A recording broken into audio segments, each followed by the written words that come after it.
Dozens of Indian income tax officials descended on the BBC offices in New Delhi and Mumbai. In the latest, Delhi police is carrying out raids on journalists and all employees associated with NewsClick website. Jammu and Kashmir government has taken over the Kashmir Press Club, the biggest journalist body in the valley, citing potential law and order situation. Fahad Shah, the editor of a news portal called the Kashmir Wala, has been arrested for sharing quote-unquote anti-national content on social media. Now it's been nearly a year since Siddiq Kappan, a journalist from Kerala, was arrested by the UP police as he was on his way to Hathras to cover a story, he said. Jharkhand police ने स्वतंत्र पत्रकार रुपेश सिंह को गिरफ्तार किया है।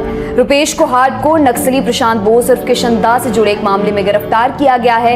A journalist and few other activists, around 8 of those people who were certainly protesting against the arrest of an artist allegedly, were detained and thereafter were forced to strip down while remaining in police custody. Local investigative journalist Shashikant Varashe, who was actively reporting on the Green Refinery project in Ratnagiri in Maharashtra, died on Tuesday after being run over by an influential refinery supporter. It's laid out in the latest World Press Freedom Index. India slipping 11 spots to 161st out of 180 countries.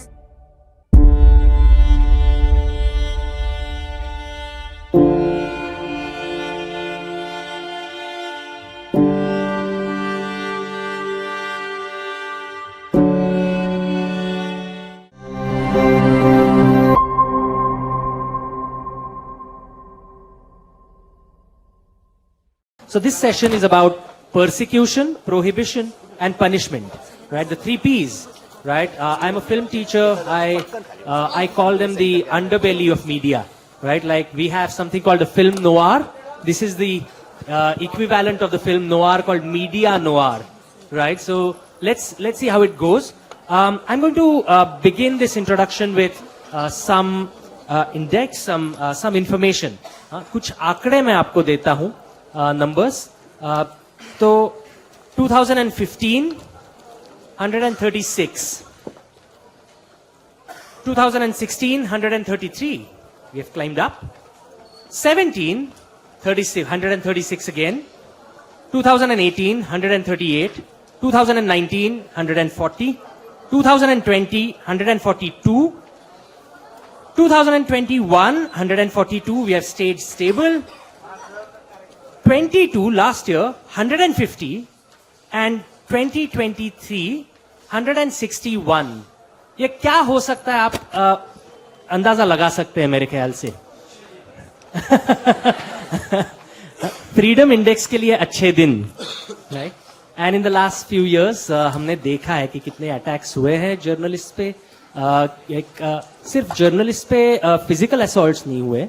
जो एक सोच है free journalism की, उसके ऊपर एक systematic attack चल रहा है और एक सिस्टेमिक अटैक भी चल रहा है.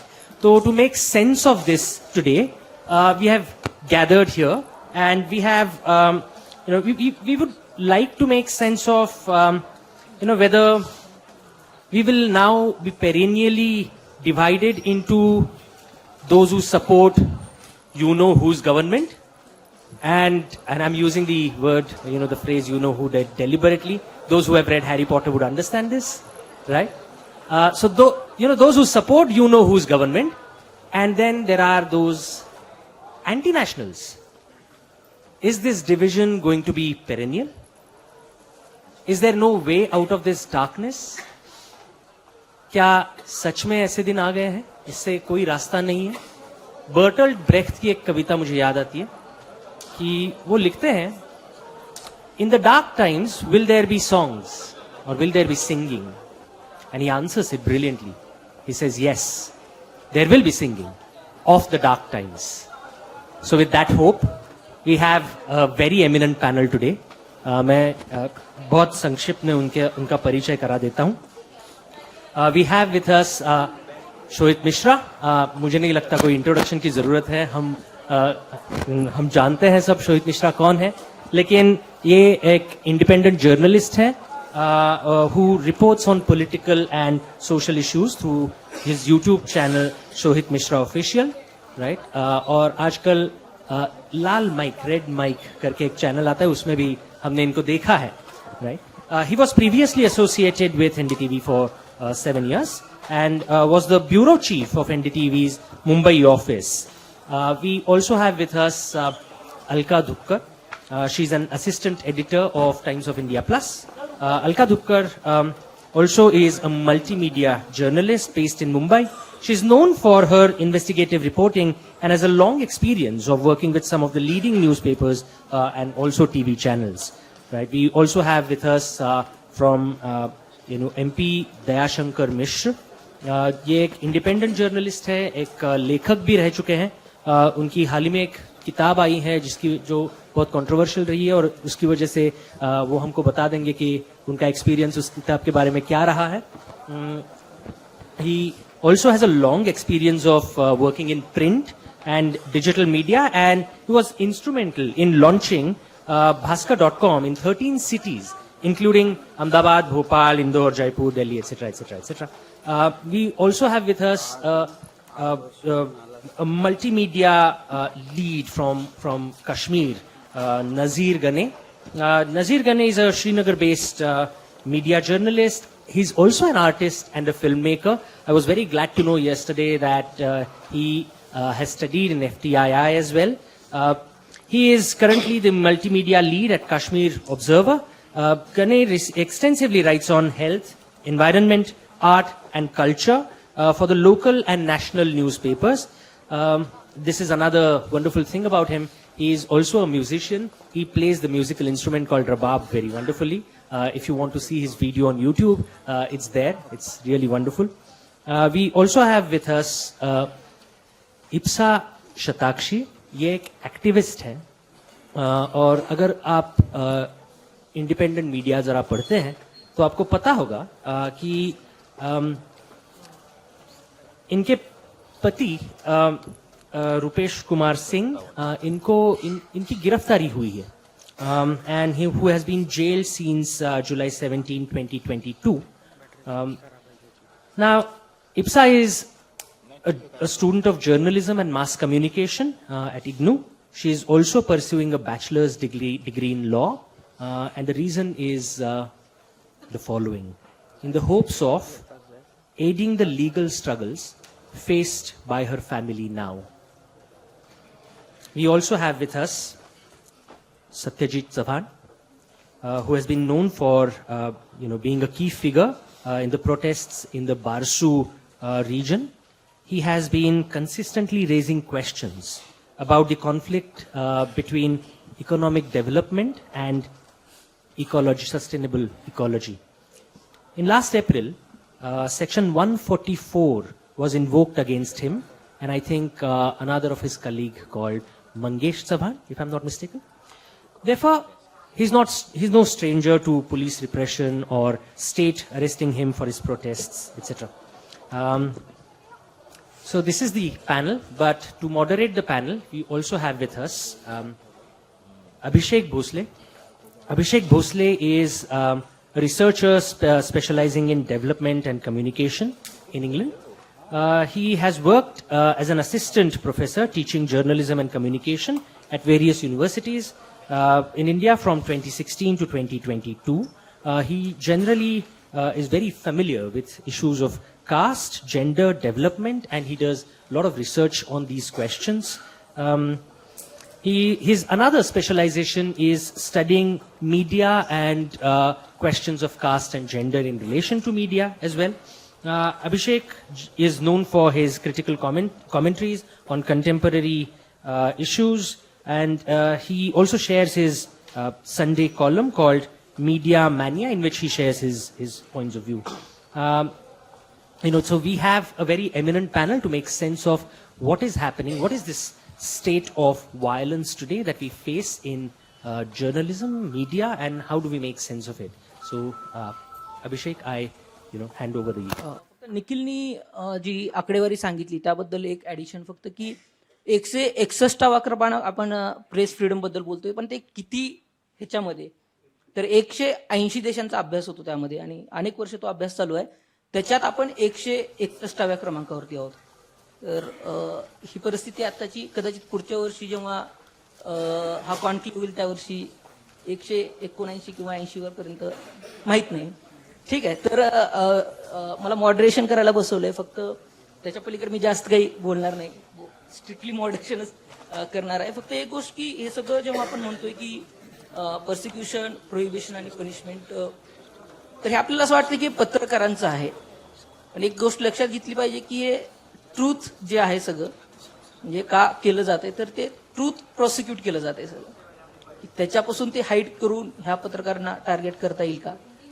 ओ सॉरी, उसके लिए ये सब किया जा रहा है. ऐसे मुझे लगता है जो प्रोसिक्यूशन का जो प्रोसेस है वो ट्रूथ का प्रोसिक्यूशन है. ठीक है, ठीक, मैं शुरू करना चाहूंगा सत्यजीत से, क्योंकि ये महाराष्ट्र का इशू है. रत्नागिरी में आपने सुना होगा कि जिस तरह का प्रोटेस्ट हुआ रिफाइनरी के बारे में, और उसमें जो पत्रकार थे शशिकांत, उनकी हत्या कर दी गई और उनके कलीग रहे, उनके साथ उन्होंने काम किया. तो सर हमें जानना चाहिए कि एक तो इस तरह के प्रोटेस्ट जब होते तो मीडिया का क्या रवैया होता है, नेशनल मीडिया उसे किस तरह से कवर, उन्होंने आपके एक्सपीरियंस जो रहा प्रोटेस्ट का, नेशनल मीडिया ने उसे किस तरह से कवर किया, स्टेट मीडिया ने किस तरह से कवर किया, लोकल लेवल पे क्या हो रहा था, और ये जो हत्या हुई उसके बारे में आप थोड़ा बताएंगे. शशिकांत वारिशे मेरे दोस्त ही थे. अराउंड 2009 जब से हमने जैतापुर एंटी न्यूक्लियर प्रोटेस्ट चालू किया था, तभी वो पहली बार मिले थे. एक्चुअली वो बहुत से छोटे कशेड़ी करके गांव है रत्नागिरी राजापुर तालुक में, तो वहाँ से एक थे. और अब नॉर्मली सिटी पीपल को ऐसे लगता है कि मुझे लोकसत्ता, मटा, तरुण भारत, पुढ़ारी, लोकमत, ये उनकी दुनिया नहीं रहती है. वहाँ पे Mahanagari times, Ratnagiri times, Panchkroshi times, ये उनकी दुनिया रहती है बेसिकली.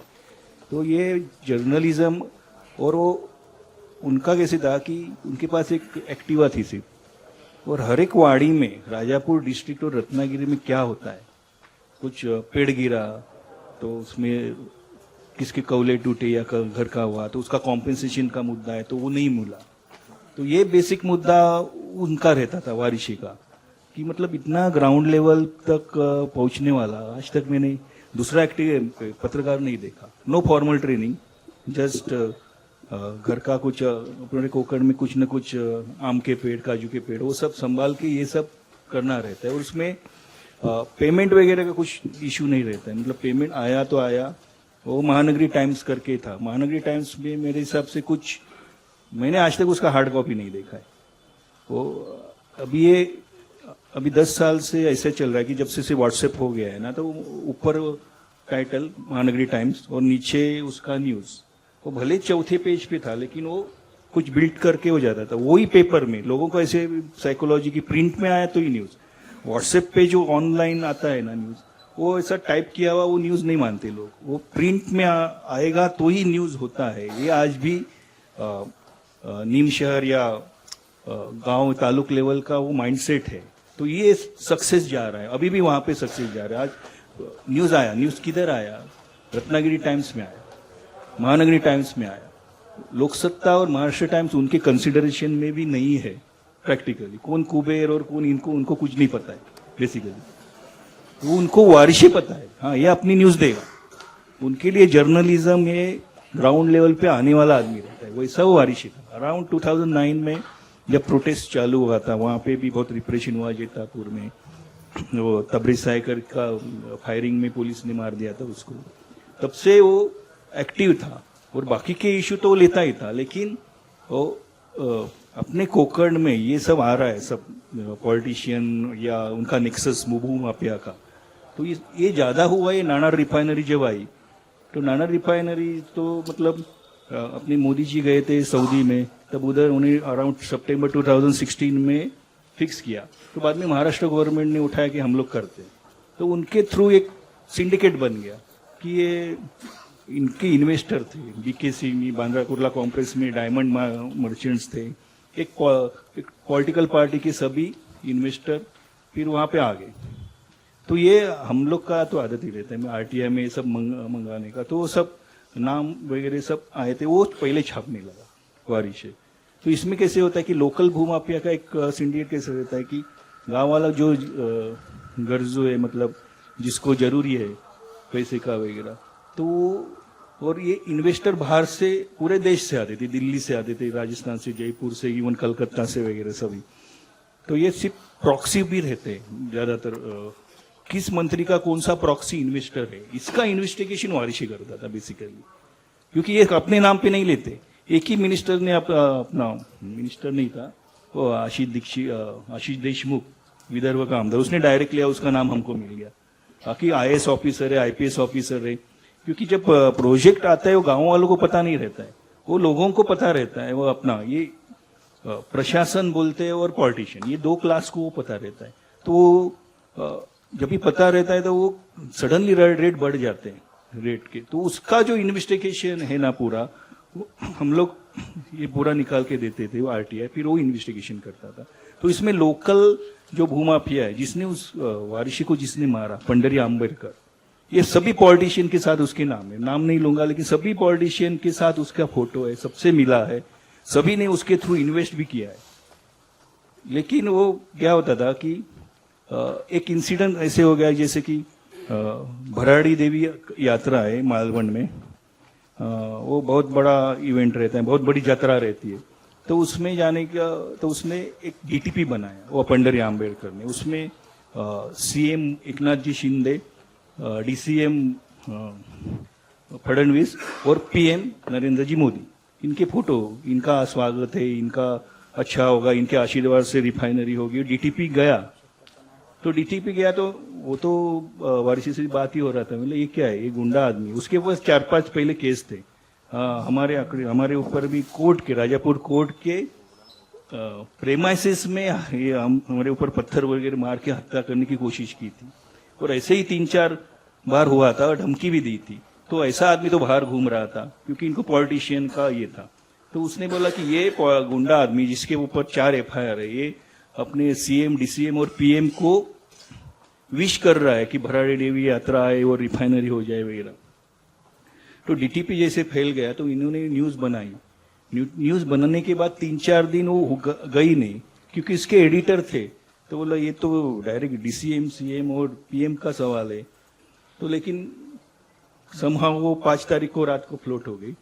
तो उसमें वो दलाल का था, जो पंडरीनाथ आंबेडकर, तो वो तो कंपनी का ही जस्ट पाला हुआ आदमी था। उसने जो कार से, थार जो जीप है, उसमें RRPCL जो रिफाइनरी कंपनी है उसका स्टिकर भी लगा हुआ है। और उसने, उसको इतना गुस्सा आ गया, क्योंकि वो बहुत गर्म दिमाग का था, उसने उसको उड़ाया बेसिकली, और वैसा एकदम बुरी तरह से ये किया और गायब हो गया। अभी भी उसका सब चालू है। तो और वारिशी का एक था कि जब भी कंपनी आती है तो डिस्ट्रिक्ट लेवल और तालुक लेवल के सभी जर्नलिस्ट को कांटेक्ट हो जाता है कि हमारा PR करो, कि हमारे खिलाफ न्यूज मत करो। तो वो हो गया था पूरा उसमें। जब भी बारसू रिफाइनरी अराउंड जून 21 से आ रही है कर रही, और एक बड़ा प्रोजेक्ट है, दुनिया की सबसे ज्यादा refinery, cost of the project 4.5 lakh crore. अगर 2% भी वो बोलते हैं कि रखा हुआ है, 9,000 करोड़ बांटने के लिए रखा है। तो और वहां पे राजापुर तालुक में एक ही पत्रकार रिफाइनरी के खिलाफ लिखता था, वो शशिकांत वारिशी था। बाकी सब जाने माने सभी पत्रकार जो भी नाम लिया, रत्नागिरी में भी या इधर, तो वो कोई नहीं लिखता था। समर्थन का कुछ मिलावा हुआ, कोई समर्थन के बारे में कुछ नहीं किसी ने बोला तो वो लिखा जाता था, लेकिन ये नहीं लिखा जाता था। तो एक ही था, तो सबकी नजर में वो यही था, वो टारगेट पे था ही बेसिकली। आज नहीं तो कल उस पर हल्ला होने, मतलब उसका कुछ तो होने वाला था, ये उसको भी पता था। वो बात भी करता था कि ऐसा हो सकता है वगैरह, लेकिन वो उसका स्वभाव भी ऐसा ही था कि जो होता है देखा जाएगा। तो वो ये सब पॉलिटिशियन के नेक्सस की वजह से, और भूमाफिया जो अभी कितने का वो क्या बोलते हैं, अराउंड 2,500 एकड़ जमीन गई है, अराउंड हमने निकाला 100 करोड़ में गई है, तो 4 लाख एकड़ एवरेज हो गया। अभी ये MIDC के थ्रू कितना मांग रहे, 40 लाख मांग रहे। तो मतलब ये 1200-1500 करोड़, अराउंड 100 करोड़ इन्वेस्टमेंट के 1400 करोड़ इनको व्हाइट में चाहिए, 100 करोड़ इन्वेस्ट करने के बाद में। तो रिफाइनरी होगी नहीं होगी वो बात अलग है, लेकिन ये भूमाफिया का स्ट्रक्चर है, ये सब नेक्सस था, ये इसका सब जानकारी ये वारिशी रखता था, इसके लिए उसको उड़ाया गया था। तो ये काफी मतलब अभी वो जेल में है, वो जेल में भी एक दिन उसको एसी में भी रखा था, मतलब अरेस्ट होते हैं उस वर्क में, तो सबने ऑब्जेक्शन लिया तब जाके रखा। अभी वही जेल में मैं गया बेसिकली। ये अभी 24 अप्रैल से 11 मई तक जो सर्वे हुआ था, तो हम लोग तो उधर, हमको पता था इसमें इनके पास कोई परमिशन नहीं है, कोई लीगलिटी नहीं है, सिर्फ अंदर आ रहे। तो ये 4000 पुलिस है, सीएम डीसीएम फडणवीस जी बोल रहे, उद्योग मंत्री उदय सामंत जी बोल रहे, भाषण दे रहे कि ये कर रहे, लेकिन हमको अभी भी पता है कि अभी भी हमारे पास आरटीआई में इंफॉर्मेशन है, देयर इज टोटली इलीगल है, ये टोटल इलीगल सर्वे हुआ है, उसके खिलाफ हम लोग कर रहे हैं आगे। कोई कल अभी मैं डायरेक्ट नागपुर से आया हूँ, कल एक दिन पूरा नागपुर के अधिवेशन में बैठा था, एक भी आमदार हमको एमएलए मिलने को नहीं आया। They are ignoring, total ignoring. तो उस वक्त क्या हुआ था, हमको अरेस्ट वगैरह किया, तो अरेस्ट मतलब प्रिवेंटिव अरेस्ट, ये जाके उधर फिर लोगों को भड़काएगा वगैरह। तो वही जेल में 4 बैरक रहते थे, तो उसमें बैरक 1 में पंडरीनाथ आम्बेडकर था, तो उधर उसने टीवी लगाया हुआ है अंदर, उसको अच्छा ट्रीटमेंट मिल रहा है बेसिकली। और हम लोग का झगड़ा होगा इसलिए हमको अलग बैरक से रखा था। वो अभी हाई कोर्ट में आया है बेल मिलने के लिए, लेकिन अभी तक उनको बेल मिला नहीं है। बट जैसे ही वो उसने अरेस्ट किया ना, सभी पॉलिटिशियन ने कि हमारा कुछ ही नहीं है, तो कोई भी आता है हमारे साथ फोटो निकाल लेता है, वैसे वो बात करने लगे। लेकिन वही पंडरी का अगर नार्को टेस्ट करवाएंगे ना, तो सभी के नाम बाहर आ जाएंगे बेसिकली, ये सब। राइट सर, और एक चीज इसमें कि हमने एक बहुत शानदार जर्नलिस्ट इस पूरे प्रोटेस्ट में खोया, उनकी हत्या हुई। पर प्रोटेस्ट जब इस सब चल रहा था तब बहुत सारे जो एक्टिविस्ट थे उनके खिलाफ भी एक प्रोपेगेंडा चलाया गया था उनके, ताकि उनको जो सहानुभूति मिल रही है वो कम हो जाए। तो प्रोटेस्ट खत्म हुआ, जो एक पीक आया था उसका वो खत्म हुआ, तो मीडिया का कितना ध्यान है अभी आज आप जो प्रोटेस्ट कर रहे हो, जो वहाँ जमीन पे जो चल रहा है उसके साथ? नहीं, वैसे 2009-10 में जैतापुर का भी प्रोटेस्ट हुआ था, वो सामने से देखा हुआ है, 2 बार फायरिंग भी हुआ था उसमें।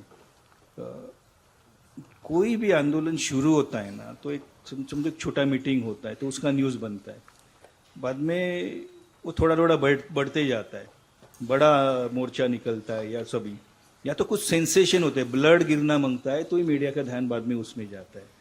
आज भी 18 अप्रैल को वो तबरेज सागर मारा गया, उसका एक क्या बोलते हैं श्रद्धांजलि का कार्यक्रम होता है, वो न्यूज़ नहीं बनता है। लेकिन जिस दिन मरा था ना, वो 10 दिन न्यूज़ बना था। तो मीडिया को भी क्या है कि अभी बहुत सारे मीडिया में जैतापुर 2009 से मीडिया कोऑर्डिनेशन कर रहा हूँ, कोकण के सभी आंदोलन का जो भी है, तो कुछ तो सेंसेशन चाहिए, कुछ तो ब्लड गिरना चाहिए, बड़ा लाठीमार या अश्रु क्या बोलते हैं टीयर गैसेस होना चाहिए, कुछ तो हैपनिंग होना चाहिए, तो ही बनेगा। पीसफुल प्रोटेस्ट का न्यूज़ नहीं बनता है। ये इसकी वजह से अभी बारसू का हुआ, बहुत 4000 महिलाएं वगैरह पुरुष आए थे, ये पूरा इलीगल उनके ऊपर सब रिप्रेशन हुआ, तो उस वक्त न्यूज़ बना, 2-4 दिन चल रहा था। लेकिन बाद में अभी भी हम लोग चल रहे। कल एक भी मीडिया मतलब लोकल मीडिया वाले नागपुर वाले आए थे, लेकिन वो नहीं आए, कोई नहीं। ठीक है, ये क्या हर अधिवेशन में जाके बैठते चिल्लाते, एक जिद्द रिफाइनरी रद्द नहीं चाहिए, कोकण बचाओ वगैरह बस बोलते, वो चले जाते, बस ये एटीट्यूड है। इवन नेताओं का भी वही एटीट्यूड है, इनको क्या मिलने का है, 4.5 लाख करोड़ का जो 2% है, 9000 करोड़ सबको मिल चुका है, तो ऐसे ही बताते। तो इसमें मीडिया हाउसेस का भी उतना ही रोल है। और एक बात है, जयगढ़ का भी जिंदाल के खिलाफ आंदोलन हुआ था, और इधर का भी एक मीडिया उठाते, कुछ मीडिया पर्सन आंदोलन उठाना बोलते, और एक पॉइंट पे आके ब्लैंक हो जाते, मतलब अपना कीमत बढ़ा के बाद में शांत कर देते। ये मैंने 4 आंदोलन में खुद किया हुआ है, महसूस किया हुआ है, देखा हुआ है, ये हो रहा है। राइट, ये हमारे ज़मीन पे चलता है, जो जितना आपको पता है का कितना हम तक पहुंचता है। एक बात हमें ध्यान में रखनी चाहिए कि बहुत बार ऐसे होता है कि नेशनल मीडिया में न्यूज़ आ रहा है, स्टेट लेवल के मीडिया में न्यूज़ आ रहा है, तभी हम उसे सीरियसली लेते हैं। पर बहुत सारी न्यूज़ जो नेशनल मीडिया तक जाती है, उसकी शुरुआत किसी एक लोकल जर्नलिस्ट ने किसी एक लोकल न्यूज़पेपर में लिखा होता है। इसके 2-3 एग्जाम्पल जस्ट सामने रखना चाहूंगा। एक हाथरस का केस तो रिसेंट है। महाराष्ट्र में जो फार्मर सुसाइड हुए थे, हमने पी साईनाथ सर को जाना, उनका काम दुनिया तक पहुंचा, पर उसकी शुरुआत नागपुर के किसी एक छोटे पत्रकार ने एक लोकल न्यूज़पेपर में उसका स्टोरी किया था। खैरलान जी जब हत्याकांड हुआ, उसका भी स्टोरी एक बहुत छोटे लोग नागपुर के न्यूज़पेपर में आया था, जो मुंबई तक पहुंचने में काफी समय गया था। या पंजाब का जो डेरा सच्चा का केस है, वो भी हमें पता है। तो इस तरह के जो जर्नलिस्ट है वो कम रिसोर्सेस में लोकल लेवल पे काम कर रहे हैं, वो न्यूज़ को आपके सामने लाने की कोशिश कर रहे हैं। ये हुई रत्नागिरी या छोटे शहरों की बात। पर दिल्ली तक हम जब जाते हैं तो हमारे साथ है दयाशंकर सर, और उन्होंने रिसेंटली एक किताब लिखी थी जिसकी वजह से उनको प्रेशराइज किया गया कि वो रिजाइन करे, और ये वो किताब थी जो मार्केट में आई है। इसमें सर काम कर रहे थे नेटवर्क न्यूज़ 18 में, राइट। तो न्यूज़ 18 के मुझे जितना जानकारी मैं फॉलो कर रहा हूँ, जितना कि न्यूज़ 18 के कुछ सारे पत्रकार, 2-3 पत्रकार उन्होंने नरेंद्र मोदी की ऊपर भी किताब लिखी है। तो सर ये समझना चाहते हैं कि ऐसा क्या हुआ कि आपकी मीडिया हाउस के लोग अगर नरेंद्र मोदी के साथ किताब लिखते हैं, उनके ऊपर किताब लिखते हैं, तो उनको रखा जाता है, शायद प्रमोशन भी हुआ होगा। आप लिखते हो तो आपको रिजाइन करने को बोला जाता है। और दूसरी चीज, ये जो किताब है, एक समझिए निरंजन सर यहाँ थे, हाँ सर, यस, हाँ। तो बहुत सारे पत्रकार जिन्होंने इन्वेस्टिगेटिव जर्नलिज्म किया, जिन्होंने किताबें लिखी, जिनको रिजाइन करना पड़ा, उन पत्रकारों को उनकी किताब कोई पब्लिश नहीं करना चाहता है। ये सब लोग हैं जो खुद उनकी किताब पब्लिश कर रहे हैं। तो ये किताब जब पब्लिश होती है और ये अमेजोन पे या मार्केट में जब आती है, तो उसके साथ उसका क्या होता है आगे? मतलब बहुत सारे पत्रकारों का एक्सपीरियंस ये है कि यही लोग होते हैं जो उन सब किताबों को खरीद लेते हैं और वो किताबें लोगों तक नहीं जानी चाहिए। तो जैसे आपने हम बात कर रहे थे कि आपकी इसमें भी बहुत सारे डीलर्स हुए जो किताब कोई पढ़ना नहीं, मतलब मीडिया हाउस आपका सोच रहे कि अरे ये नहीं, ये जर्नलिस्ट हमें नहीं चाहिए, पर उसकी किताब खरीदने के लिए 700 डीलर्स अमेजोन पे की जो उस किताब को खरीदना चाहते हैं। तो सर ये सब पूरा प्रोसेस आप बताइए। और आपने एक बात कही इस पूरे इस किताब में कि हिंदी को हिंदू करने की बात आपने कही है। तो ये हिंदी मीडिया में जो चल रहा है या हिंदू लैंड में जो चल रहा है, उसका भी हम आप मराठी जो प्रेक्षक है उनको बताइए। सबसे पहले मैं यहाँ पर मौजूद होते हुए थोड़ा इमोशनल भी हो जाऊं शायद, तो आप लोग मुझे माफ करेंगे, क्योंकि ये किताब हिंदी में है और जब से ये किताब आई है तो आप समझ लीजिए कि पहली बार मैं किसी सार्वजनिक जगह पर बैठा हूं। तो मैं बहुत दिल से बहुत अभिभूत हूं कि एक ऐसे शहर में ने मुझे जगह दी है जिससे भाषाई तौर पर या मेरा किसी होता है कि आप एक शहर में पैदा होते हैं, एक शहर से जुड़ाव होता है, ऐसा कोई जुड़ाव नहीं है। लेकिन एक जरूर है कि ये शहर मेरे कहीं ना कहीं मेरे जेहन में था, क्योंकि यहाँ पे दाभोलकर रहा करते थे। और कल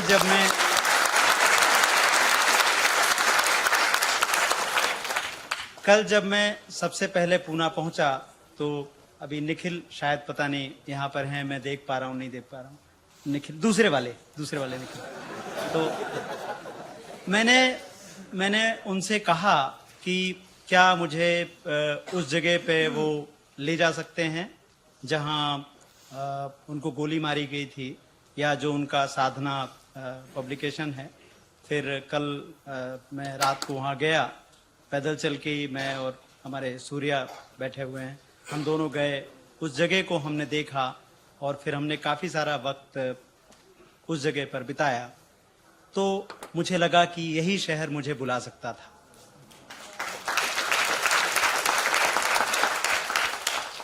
मैं मराठी भी नहीं जानता और मैं जयदेव सर को भी नहीं जानता, लेकिन जब मैं इनको सुन रहा था और जो मैं समझ पाया तो मुझे लगा जो इज्म का खत्म हो जाना है वो सबसे खराब चीज है। ये पत्रकारिता में से इज्म खत्म हो गया। जर्नलिज्म में से सबसे कीमती क्या था? ये इज्म था। जब ये चला गया तो ये तो जर्नल बचा, और भी कुछ कह लीजिए। तो इसकी आत्मा निकल गई है। अब मैं अपनी बात पर आता हूं। जब ये किताब की बात आई और मैंने अपनी कंपनी को बताया कि मैं ये किताब लिख रहा हूं, तो हम सब जानते हैं कि पत्रकारों का काम ही और क्या है, वो या तो किताब लिखेंगे या न्यूज रूम में। अभी बहुत सारी बातें हुई हैं, हमने देखी हैं, महताब साहब ने कही, उर्मिलेश जी ने कही, और बहुत सारी बातें हुई हैं और वो सब सही है। तो आप क्या सोचते हैं पत्रकार के तौर पर, क्योंकि आप उसी घुटन में हैं। मैं कहूंगा कि हम सारे जर्नलिस्ट, मैं बार बार कहूंगा कि मैं आपको हिंदी मीडिया की तरफ ले जाऊंगा, क्योंकि मैं मराठी के बारे में ज्यादा नहीं जानता, मैं दक्षिण भारत के बारे में ज्यादा नहीं जानता, लेकिन मैं उन लगभग 225 लोकसभा सीटों के बारे में जानता हूं जहां से संसद में विशाल बहुमत आता है और वो बहुमत हमें हिंदू राष्ट्र की तरफ ले जाता है। तो मैं इसलिए उन 225 सीटों पर प्रभाव की बात करूंगा। और वो जो बहुमत है 225 सीटों का, उसकी कोशिश क्या है? पिछले 9 सालों में वो इस सबसे कीमती चीज से दूर ले जाता है। मेरे लिए इस किताब से कीमती कोई चीज नहीं है। मैंने कोशिश की जब तक मैं वहां रहा और जितना वक्त मैंने उस इंडस्ट्री में काम किया, कि जितना संभव हो, जो मेरे अख्तियार में था, कि मैं इसके साथ रह पाऊं, इसके साथ खड़ा हो पाऊं।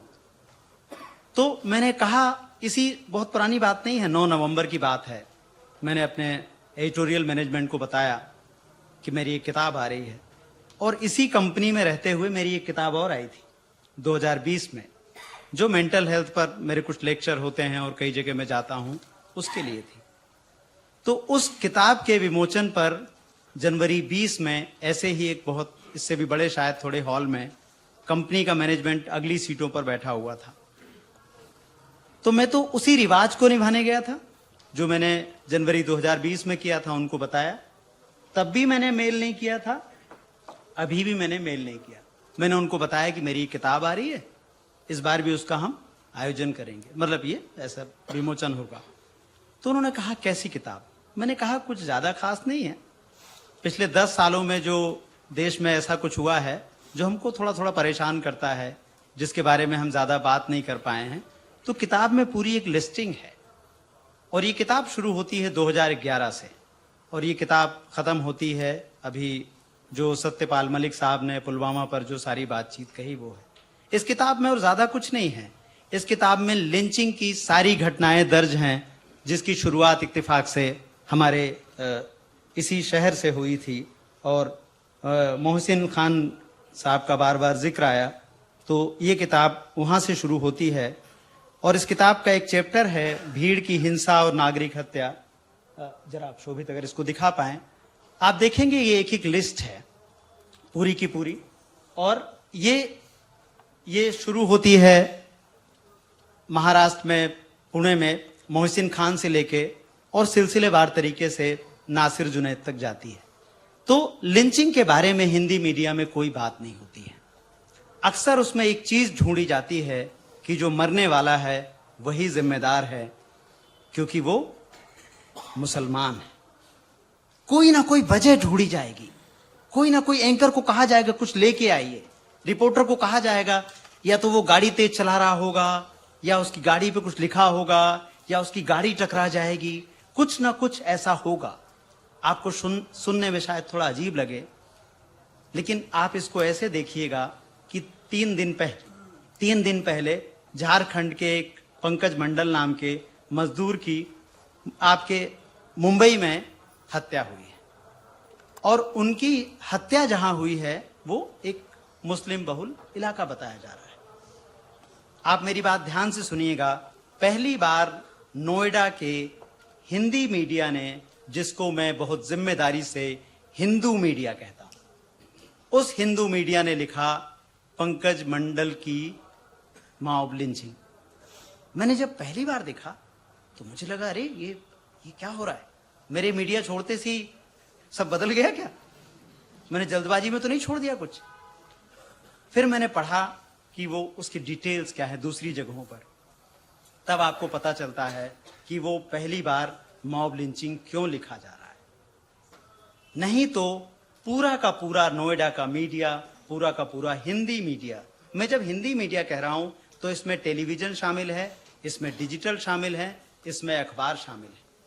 आप जानते हैं कि हिंदी के अखबार ऐसा मराठी में नहीं, दूसरी किसी भाषा में नहीं है। हिंदी के अखबार पूरे यूनिवर्स में नंबर 1 पर है। आप जानते हैं हिंदी के अखबार 2-3-4 अखबार हैं।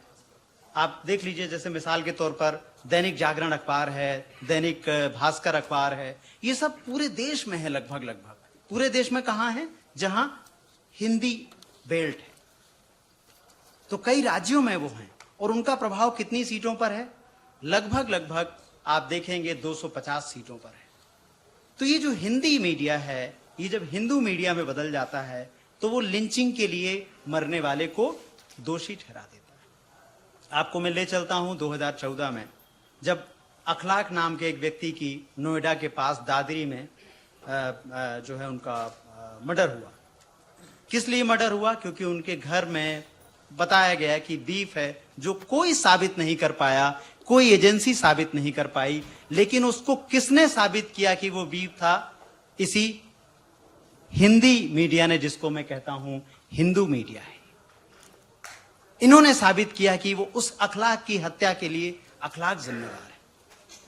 अब आप देखें कि एक तरफ ये हत्याएं हो रही हैं और उसके पहले 2013 में हम दाभोलकर साहब को खो चुके हैं, फिर हम पानसारे साहब वहां पे उनका मर्डर होता है, फिर आप देखिए कलबुर्गी हैं, फिर गौरी लंकेश। इन सब की मीडिया में कैसे रिपोर्टिंग होती है या क्यों रिपोर्टिंग नहीं होती है? हमने कोशिश की कि इस किताब में हम इंटॉलरेंस को एक बड़ा हिस्सा दें और वो लेके आते हैं।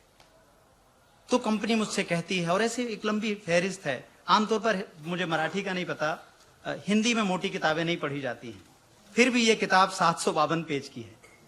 इस किताब में 50 पेज के रेफरेंसेस हैं, क्योंकि मुझे पता है, भी मुझे लीगल नोटिस आने शुरू हो गए हैं कि आपने ये कैसे लिख दिया है, आपने ये कैसे लिख दिया है।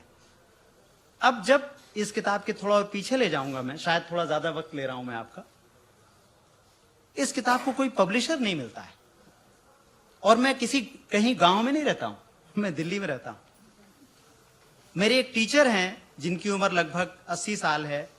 वो कहते हैं कि हिंदी बेल्ट में, काऊ बेल्ट में सारे प्रोग्रेसिव लोग, अच्छे लोग, पढ़े लिखे लोग अभी घर पे बैठे हैं कि जब सरकार बदल जाएगी तो आराम से प्रोटेस्ट करेंगे।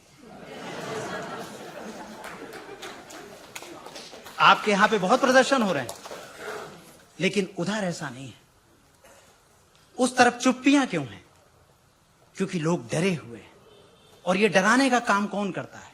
मीडिया डराने का काम करता है, वो भय पैदा करता है। इसलिए जब मैं कहता हूं, अपने ड्राफ्ट भेजता हूं किताब के, तो पब्लिशर कहते हैं हाँ अच्छा है। जब वो पढ़ते हैं तो कहते हैं कि इसको हम अगर संभव हुआ तो 2024 के बाद लेके आएंगे, और उसकी भी कोई गारंटी तो है नहीं। अभी हमने देखा है कई राज्यों में। तो मैं क्या तय करता हूं और मैं क्यों तय करता हूं? यहां मीना जी बैठी हैं, उन लोगों में से हैं जो मेरे से बात करने आए, क्योंकि ये जो हिंदू मीडिया है, और इसमें हिंदी को मत रखिए, अंग्रेजी भी शामिल है। जो उत्तर भारत की अंग्रेजी है या पूरे मुल्क की अंग्रेजी है, वो भी शामिल है।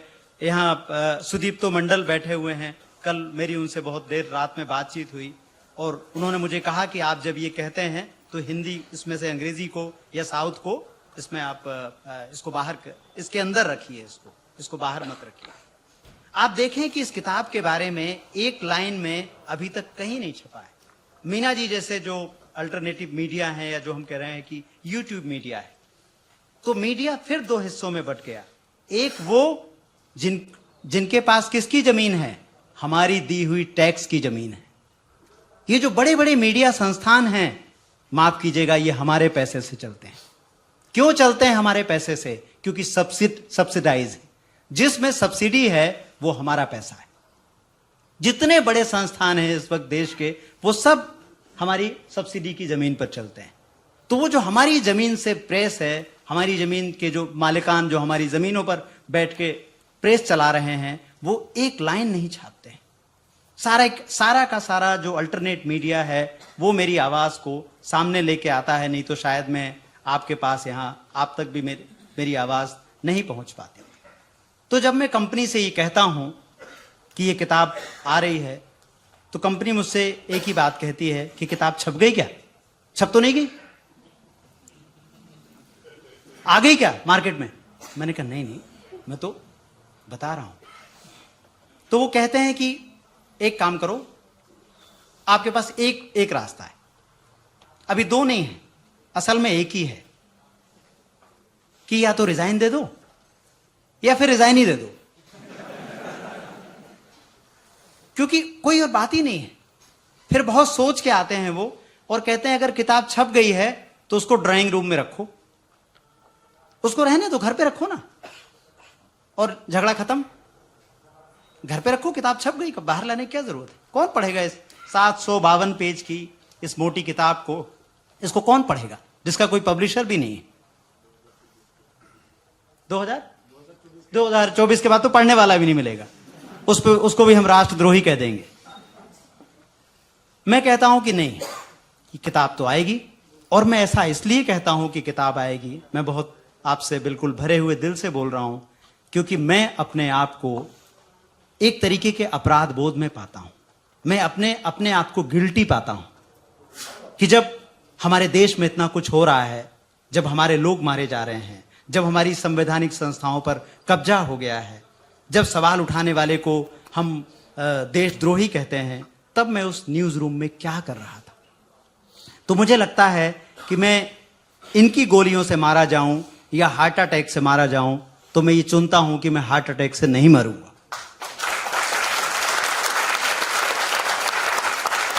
इस किताब के आने के बाद इस कदर सारे लोग मेरे पीछे पड़े हैं, जो इन्होंने सवाल किया।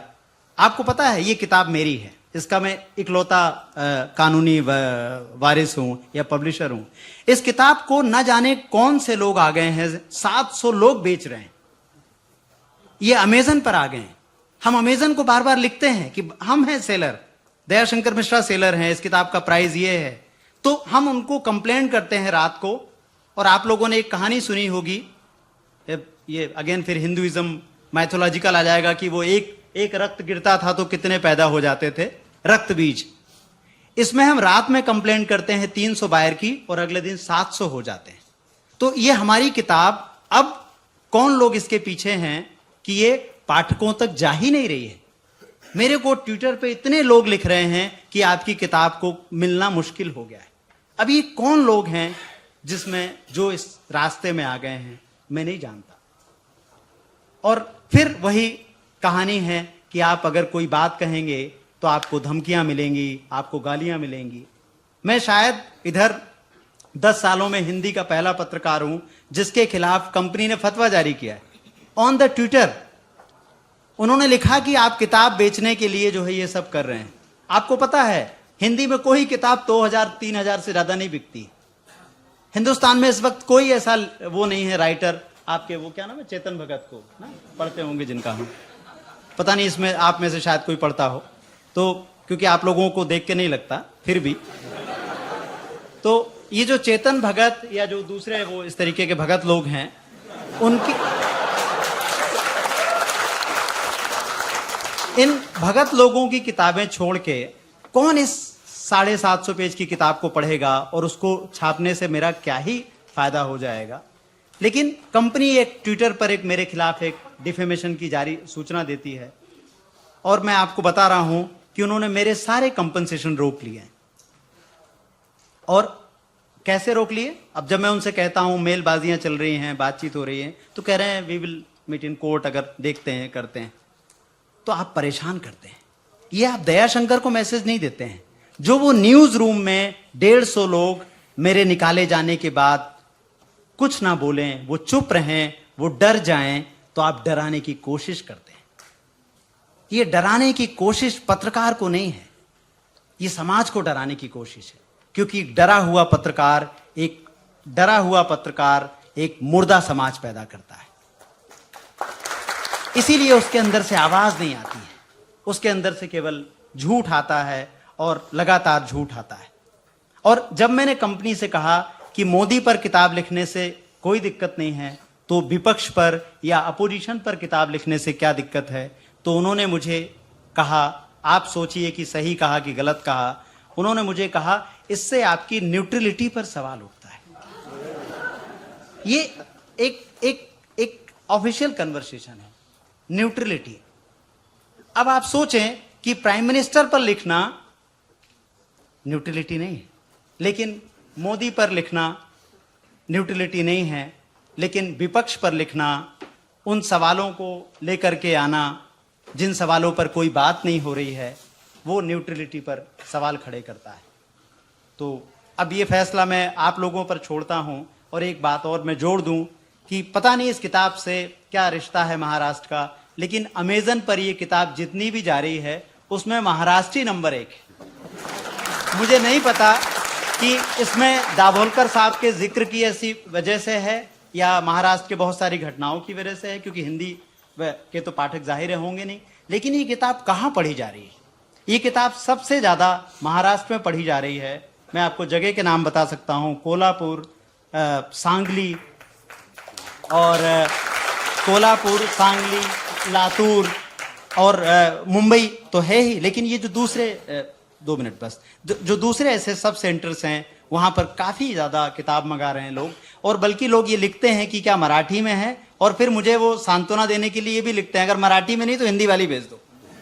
और ये सांगली में तो मेरे को, मैं आपको बताऊं, मुझे वो डाकघर के पास जाके फोटो भेजते हैं कि अभी आई नहीं है, कब भेजी थी, अभी तक क्यों नहीं मिली है। तो मैं इस किताब को जो महाराष्ट्र में प्यार मिला, मोहब्बत मिली, उसके लिए मेरे पास निश्चित रूप से कोई शब्द नहीं है। मैं एक बात कह के अपनी बात खत्म करूंगा कि प्लीज मीडिया पर भरोसा करना बंद कीजिए, उसको देखना बंद कीजिए, चाहे वो किसी भी फॉर्म में हो। मुझे आपके यहाँ का नहीं पता, जो ये हिंदी मीडिया है वो हिंदू मीडिया में तब्दील हो गया है, वो हमें प्रजा बनाने में लगा हुआ है। हम नागरिक हैं। मैं बाबा साहब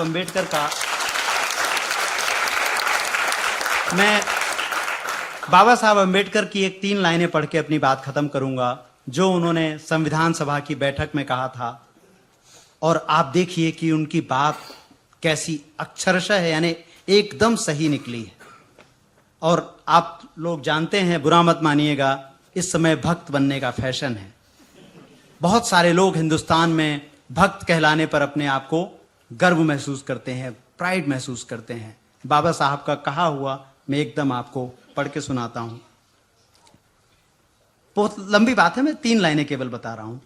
भारत में भक्ति, या जिसे भक्ति मार्ग या वीर पूजा कहा जाता है, उसका यहां की राजनीति में इतना महत्वपूर्ण स्थान है जितना किसी अन्य देश की राजनीति में नहीं है। धर्म में भक्ति, ध्यान दीजिएगा, धर्म में भक्ति आत्ममोक्ष का मार्ग हो सकती है, पर राजनीति में भक्ति अंततः तानाशाही का एक निश्चित मार्ग है।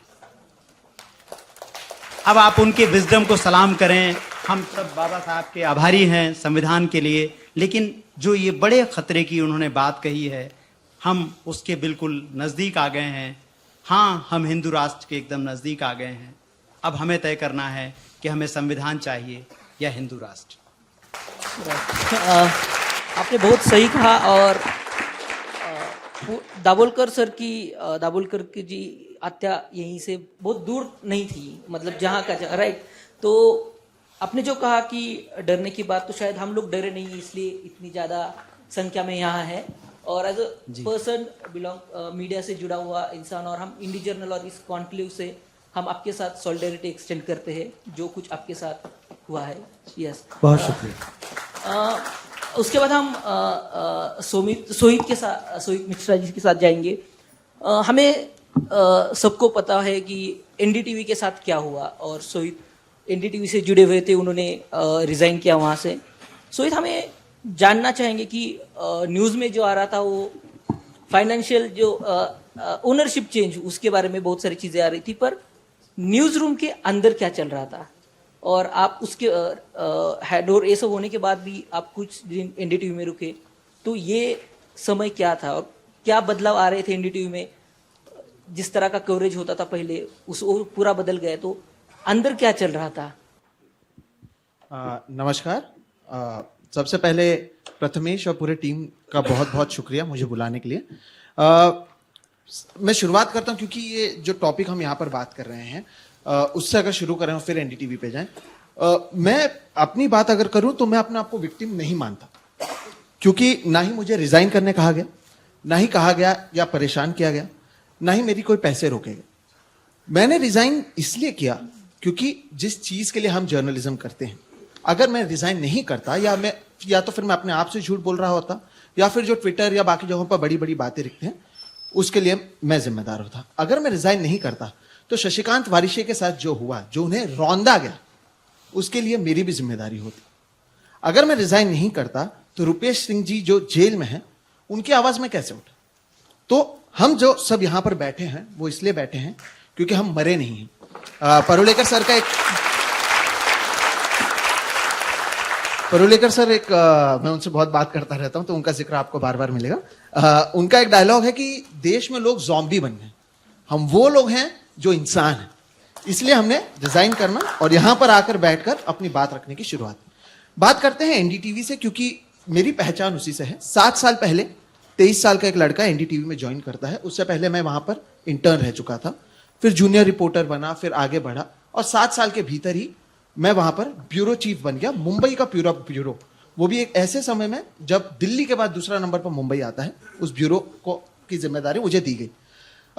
एनडीटीवी से जुड़े रहने का एक कारण यह भी था कि हम वो खबरें करते थे जिसकी बात बाकी लोग करते थे, और इतने सालों में हमने किया। हमने लोगों के मुद्दे उठाए, शशिकांत वारिशे की जो बात हो रही थी उनके मुद्दों को हमने काले झंडे लगाकर रिपोर्टिंग की और बताया भी, और उस प्रोटेस्ट में भी शामिल हुए। वो एनडीटीवी में पॉसिबल था। चीजें बदली। आपने जो कहा तो ये पिछले साल इसी समय नवंबर की बात है जब ये खबर आई थी कि इस सारी चीजें हो रही। जब हमें पता चला तब पहले तो हमें लगा कि ये फेक न्यूज है, क्योंकि बात चल रही थी कि जी न्यूज को शायद अदानी टेक ओवर करेंगे। फिर जैसे जैसे पता चला कि ये नहीं हो रहा है, सबसे पहला शख्स जो निकल गए वो थे रवीश कुमार। और आपको बता दूं, जिस दिन उन्होंने इस्तीफा दिया उस दिन 4 सीनियर लोगों ने हमें फोन किया कि आप इस्तीफा ना दें, क्योंकि एक टीम थी हमारी जो प्राइम टाइम के लिए काम करते थे हम सब, उसमें जरूर फोन आया कि आप इस्तीफा ना दें, चीजें नहीं बदल रही हैं। धीरे धीरे हमने देखा, मैं आपको एक एग्जांपल देता हूं। महाराष्ट्र में एक मुस्लिम स्कॉलरशिप चलती थी, मुस्लिम स्कॉलरशिप मिलती थी, जिसमें बच्चों को कुछ नहीं साल के 2000 रुपए मिलते, और वो बंद किए गए। और ये जब टेक ओवर हो गया हमने खबरें की कि उस 2000 की कितनी अहमियत थी। एक बार अगर आप 2000 रुपया लेते हैं तो उससे आप यूनिफॉर्म खरीदते हैं जो 3 साल आप पहनते हैं। दूसरी बार 2000 रुपया लेते हैं तो आप बैग खरीदते हैं जो आगे तक चलती है, और उसे बंद कराएगा। ये वो खबरें हैं जो हम प्राइम टाइम में किया करते थे, और इस खबर को चलाने के लिए मुझे 3 हफ्ते का समय लगा। तो ये धीरे धीरे चेंजेस हुए। फिर भी जो मेरे सीनियर्स थे जिन्होंने अब रिजाइन किया, उनके लिए हम ये खबरें चलाते थे, उनके शो में अब भी ये खबरें चलती थी। धीरे धीरे चीजें बदलने लगी। फिर आया एक वो समय जब हमें कहा गया कि हम जो बोलेंगे वो सवाल पूछो। तब हमने तय किया कि ये तो हम करने नहीं आए थे। और ये मैं अकेला नहीं हूं, मैं जब रिजाइन किया था तब मैंने खुलकर भी कहा था कि ऐसे बहुत लोग हैं जो यहां से निकलना चाहते हैं। देखिए, मैं इसलिए भी अपने आप को विक्टिम नहीं मानता हूं क्योंकि एक तो मेरे पास एज है, मैं 30 साल का हूं, और टू बी फ्रैंक ना मेरे पास कोई ईएमआई है, ठीक है, और फाइनेंशियली आई एम स्टेबल, तो I can take that risk. तो जो लोग वहां पर हैं, आप उन्हें इसलिए भी गोदी मीडिया ना माने क्योंकि उनके अपने अपनी परेशानियां हैं, तो उन्हें जज करना सही नहीं है। लेकिन एट द सेम टाइम जो चीजें थी वो बदल गई। आज मुंबई में धारावी में अदानी के खिलाफ प्रोटेस्ट हो रहा था। अगर मैं एनडीटीवी में बतौर मुंबई ब्यूरो चीफ होता, क्या आज मैं उसे कवर कर पाता? क्या आज उस चैनल ने उसे कवर किया? आप देख लीजिए, क्योंकि आप नहीं कर सकते। तो ये जो चीजें थी ये धीरे धीरे बदल रही थी। और जैसे कि मैंने कहा, हम ज़ॉम्बी नहीं हैं, हम इंसान हैं। और अगर आप सही को सही और गलत को गलत नहीं बोल सकते हैं तो आप क्यों रहेंगे उस चैनल में? मैं इसी चैनल में रहकर महाराष्ट्र के ही सांसद से हमने 27 बार एक ही सवाल पूछा, उन्होंने एक ही जवाब दिया, वो भी वायरल हो, और उस चैनल ने चलाया उसे, अखबार ने छापा उसे। यह हमारा काम था। जब ये काम नहीं होने लगा तब हमें लगा कि इस्तीफा देना चाहिए, और हमने दिया।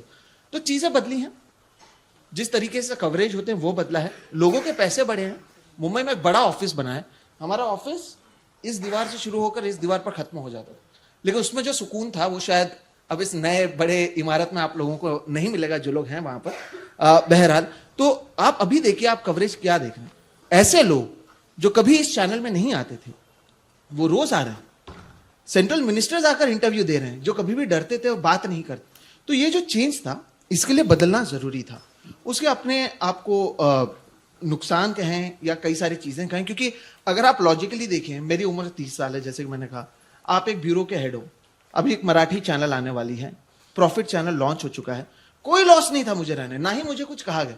लेकिन जिस दिन उस दिन मुझे कहा गया कि आपको इस ऐसे ऐसे सवाल पूछने हैं, अगर लोगों को नहीं पता, मुंबई में इंडिया गठबंधन की बैठक थी 31 अगस्त और 1 सितंबर को। 1 सितंबर को वहां पर राहुल गांधी एक प्रेस कॉन्फ्रेंस करने वाले थे, जिससे पहले मेरे पास लिस्ट ऑफ क्वेश्चंस है।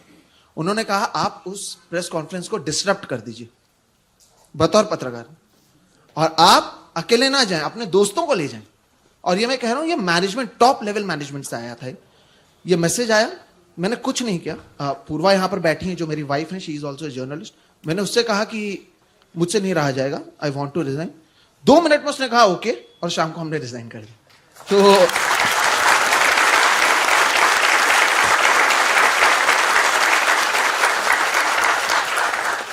तो अगर जितना क्रेडिट मुझे मिलता है, उससे ज्यादा क्रेडिट उससे मिलना चाहिए, क्योंकि उसी के भरोसे ये सारी चीजें हुई हैं। But what I was coming to, कि ये बदलाव आप केवल एक चैनल में ना देखें, आप पत्रकारों में देखें। शशिकांत वारिशे की जब बात हो रही थी, उनके लिए कितने पत्रकार खड़े हुए। ये जो आप बात कर रहे हैं, मैं नाम नहीं लेना चाहता था, लेकिन कमलेश सर यहां पर बैठे हैं, हमने कुछ नहीं झेला है, वो कितना झेल रहे हैं उन्हीं को पता है। और जब उनके खिलाफ केस होता है, कितने पत्रकार उनके लिए ट्वीट करते हैं, ना के बराबर। शशिकांत वारिशे के प्रोटेस्ट में मुंबई में कितने लोग साथ में हैं? या 2020 में जब कोविड चल रहा था, तब दूसरी सरकार थी, तब भी हमने प्रोटेस्ट किया था कि पत्रकारों को कुछ छूट मिलने चाहिए। अगर हम रिपोर्टिंग करना चाहते हैं, हमें ट्रेन से जाना चाहिए। ऑनलाइन प्रोटेस्ट था, उसमें भी पत्रकार नहीं है। तो ये जो डर है ना, ये ऊपर से लेकर अब नीचे के एक रिपोर्टर तक पहुंच गया है। और गोदी मीडिया केवल वो टॉप एंकर्स को आप ना समझें, क्योंकि कुछ लोगों ने कहा था कि रिपोर्टर अपना काम करता है, बिल्कुल नहीं। आप महाराष्ट्र मी मुंबईतून आहे, मला मराठी येतं असं नाही की नाही, एवढं चांगलं नाही पण येतं। तो महाराष्ट्र में भी आप देख लें किस तरह की खबरें को तवज्जो मिलती हैं। सुबह संजय राउत ने क्या कहा, दोपहर को नितेश राणे ने क्या कहा, शाम को तीसरे ने क्या कहा। क्या इसको छोड़कर या पॉलिटिकल खबरों को छोड़कर हम कुछ कर रहे हैं? क्या सोशल खबरों को वो जगह मिल रही है जो मिलनी चाहिए, या जो पॉलिटिकल खबरों को भी जगह मिलनी चाहिए, क्या वो हम कर पा रहे हैं? आप लोग सोचिए, आप लोग वर्सेस के आगे कितना बढ़ पाए हैं। और जब कुछ करता है, या फिर कमलेश सर की एग्जांपल लेने, उन्होंने जो किरीट सोमैया को लेकर एक वीडियो सामने आया, मैं मानता हूं वो बहुत बहादुरी का काम है, क्योंकि वो एक ऐसे समय में आया जब एक तरीके से वो ऑथेंटिक ब्लैकमेल कर रहे थे। लेकिन इनकी खबर को क्या किसी दूसरे चैनल ने उठाया? पूरा महाराष्ट्र में तो किरीट सोमैया को ऐसा कोई चैनल नहीं है जो नहीं जानता है। हर सुबह जब वो कुछ प्रेस कॉन्फ्रेंस करके किसी के खिलाफ फर्जी प्रेस कॉन्फ्रेंस कर उनको एक्सपोज करते थे, तब तो लोग चलाते थे। इतना बड़ा खबर आने के बाद किस चैनल ने उठाया? या फिर उसके बाद लोकशाही को जिस तरह से बैन किया गया, या 3 दिनों के लिए ऑफ एयर किया गया, कई सारी चीजें हुई, इनके खिलाफ केसेस हुए, वो बात नहीं करते हैं उस पर। वो बहुत बड़ी चीज उनके साथ हो रही है, वो उन्हीं को पता है। कितने पत्रकार उनके साथ खड़े? तो ये जो पुरोगामी महाराष्ट्र की बात करते हैं, वो यहां पर भी नहीं देखने मिलता है। निरंजन टकले सर बैठे हैं, राजू परोलेकर सर बैठे हैं, इन लोगों की परेशानी है। अभी मैं आपको एक रिसेंट एग्जाम्पल देता हूं। HW न्यूज हिंदी एक डिजिटल पोर्टल है, विनोद दुआ सर उनके लिए काम किया करते थे, और उनकी डेथ के बाद धीरे धीरे वो पोर्टल बंद हुई। अब हमने तय किया कि वहां पर हफ्ते में एक शो मैं करूंगा, क्योंकि मैंने खुद का भी एक यूट्यूब शुरू किया हुआ है। और हमने ये पहला एपिसोड किया जहां पर हमने लोगों से पूछा कि आप क्या देखना चाहते हैं। ये जो चैनल है, ये 2 साल से ऑलमोस्ट नहीं चल रहा है। हमने ये पहला एपिसोड किया, उसके बाद इस चैनल पे 2 कॉपीराइट आ गए हैं। 14 दिनों तक ये चैनल पर आप कुछ भी अपलोड नहीं कर सकते। ये क्या हो रहा है? ये कहां पर रह रहे हैं? और हमने तो तय किया है, राजू परोलेकर सर हमने, कि आप अगर यूट्यूब भी बंद कर देंगे, हम संडे को 11 बजे शिवाजी पार्क पर खड़े होकर चिल्ला के अपनी बात करेंगे, लेकिन बात करेंगे। तो कहने का मतलब यह है कि अगर ज़ॉम्बी नहीं बनना है तो आवाज उठाना पड़ेगा, परेशानी झेलनी पड़ेगी, डरना नहीं होगा। डरोगे तो इस मंच पर नहीं बैठोगे, नहीं डरे हैं इसलिए तो इस मंच पर बैठे होंगे। शुक्रिया। बहुत बढ़िया। और आपने एनडीटीवी छोड़ा होगा, पर हम आपका रिपोर्टिंग आपके यूट्यूब चैनल से आपका काम देखते रहेंगे। एक बेस्ट छोटा सा, बहुत छोटा सवाल कि आप सब लोगों ने एनडीटीवी छोड़ने के बाद, टेक ओवर होने के बाद, एनडीटीवी के व्यूअरशिप में कुछ बदलाव हुए क्या, उसी तरह से है? बिल्कुल। कल इनफैक्ट न्यूज लॉन्ड्री की एक रिपोर्ट आई है कल, जहां पर आप देखें कि पिछले 1 साल में कितना बदलाव आपको दिखने मिलेगा। आप डिजिटल में चले जाएं, आप टेलीविजन पर चले जाएं, उन्होंने बड़े बड़े एंकर्स को लिए हैं। शायद डॉक्टर रॉय के पास उतने पैसे नहीं थे जितने इन एंकर्स को अब दिए जा रहे हैं, लेकिन इसके बावजूद कोई नहीं देख रहा है। और आप देखिए, मुझे 3 महीने हुए हैं, 9 दिसंबर को मुझे 3 महीने होंगे अपने यूट्यूब चैनल को खोले हुए। मेरे पास अभी 3,20,000 सब्सक्राइबर्स आ गए। तो ये लोगों का ही प्यार है, तो ये लोगों का ही प्यार है कि लोग जुड़ते हैं। अगर आप ढंग से खबरें करें, हम रोज नहीं करते हैं, हम मशीन नहीं है कि रोज खबरें करें। और जैसे कि मैंने कहा, ना ही मेरे ऊपर कोई बॉस आया था जिन्होंने कहा कि हम आपको सता रहे हैं इसलिए मैंने छोड़ा, ना ही मुझे सताया गया। मुझे एक ही बार में समझ में आ गया कि ये शुरुआत है, अगर अब इसे नहीं रोका गया तो चीजें बदलेंगी। इसलिए मैंने सोचा कि इसे बदल देना चाहिए। और अब जो सवाल मैंने जवाब नहीं दिए, वो सवाल शायद दूसरों को भेजा जा रहा है जो वहां पर अब काम कर रहे हैं। थैंक्स सोहित। इसके बाद हम नज़ीर सर के जो कश्मीर से आए उनके पास जाएंगे। कश्मीर में जो पत्रकार काम करे, मतलब इसके बाद इप्सा भी बात करेगी, तो कॉन्फ्लिक्ट जोन में जो पत्रकार काम कर रहे हैं उनके बारे में हम उनसे समझने की कोशिश करेंगे। एक तो 2019 के बाद जो कुछ हुआ कश्मीर में, उसमें मीडिया का क्या हुआ वहाँ के। फिर अनुराधा भसीन रिसेंटली उन्होंने भी किताब लिखी है, हम आपके वहाँ के लिव्ड एक्सपीरियंस भी सुनना चाहेंगे। और दूसरा कि ये जो स्टोन और बुलेट्स के बीच में वहाँ का पत्रकार जो, और वहाँ की न्यूज़ हर किसी को चाहिए, तो इसमें वहाँ का पत्रकार जहाँ दिल्ली से वहाँ के जर्नलिस्ट को कंट्रोल करने की कोशिश होती है, वहाँ का लोकल मीडिया किस तरह से काम कर रहा है। Thank you so much.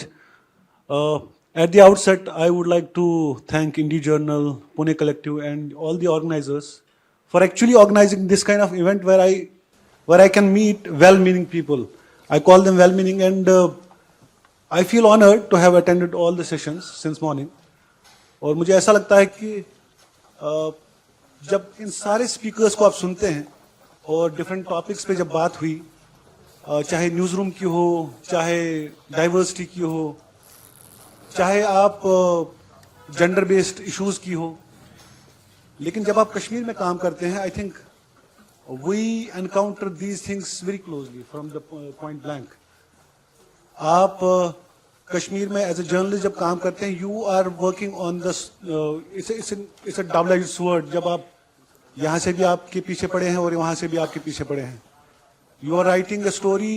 It's very easy for people, especially journalists in Kashmir, to get tagged.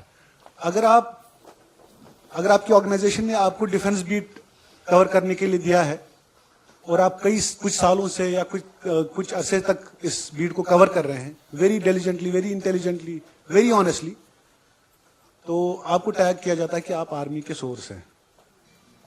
अगर आप पुलिस का बीट कवर करते हैं तो आप पुलिस के जो है सोर्स बने हुए हैं। अगर आप for that matter, there used to be a beat called separatist beat, तो अब तो वो बीट खत्म कर दिया गया है। तो there is no dissent, there is no separatism and there is no separatist beat in the newspapers anymore. तो अगर आप वो करते थे तो उसके लिए भी आपको टैग किया जाता था कि तू उनका बड़ा जो है उनका प्रचार कर रहा है यहाँ पे। तो in any case you would be tagged for all the things you would do in your profession. तो इससे आपको क्या होता था, इससे आप the life would be quite volatile for you. You never knew कि आपको कहां से लोग आएंगे और कहां से आपको they will hit you. So few years back when the founding editor Shujaat Bukhari was assassinated, I was the city editor for Rising Kashmir. So he called me and he said कि आप ऑफिस आ जाओ, we have to discuss few things जो हम आज शाम को चला रहे हैं। Since I was very close to Shujaat because of the fact that Shujat used to have a lot of liking for art and culture. And I'm being very honest with you. I always, despite being into journalism and in this field, I always believe that media is a part of the problem. This is what I have felt over the years, by being into this profession. जब आप कोई पंडित वहाँ पे मरता है जिसने कश्मीर छोड़ा नहीं है, जब वो मरता है और मुस्लिम बरादरी के लोग उसको आते हैं, उसको कांधा देते हैं और उसकी लास्ट राइट्स करते हैं, जब आप उसको हाईलाइट करते हैं, I will not go into this Muslim journalist, Hindu journalist, I will not go into that, लेकिन जब आप उसको highlight and you put that news in a different perspective, you are actually ruining your threads of your society. मुझे लगता है कि मेरे को नहीं चाहिए था मैं उसको उस पर्सपेक्टिव में डालता उस न्यूज को।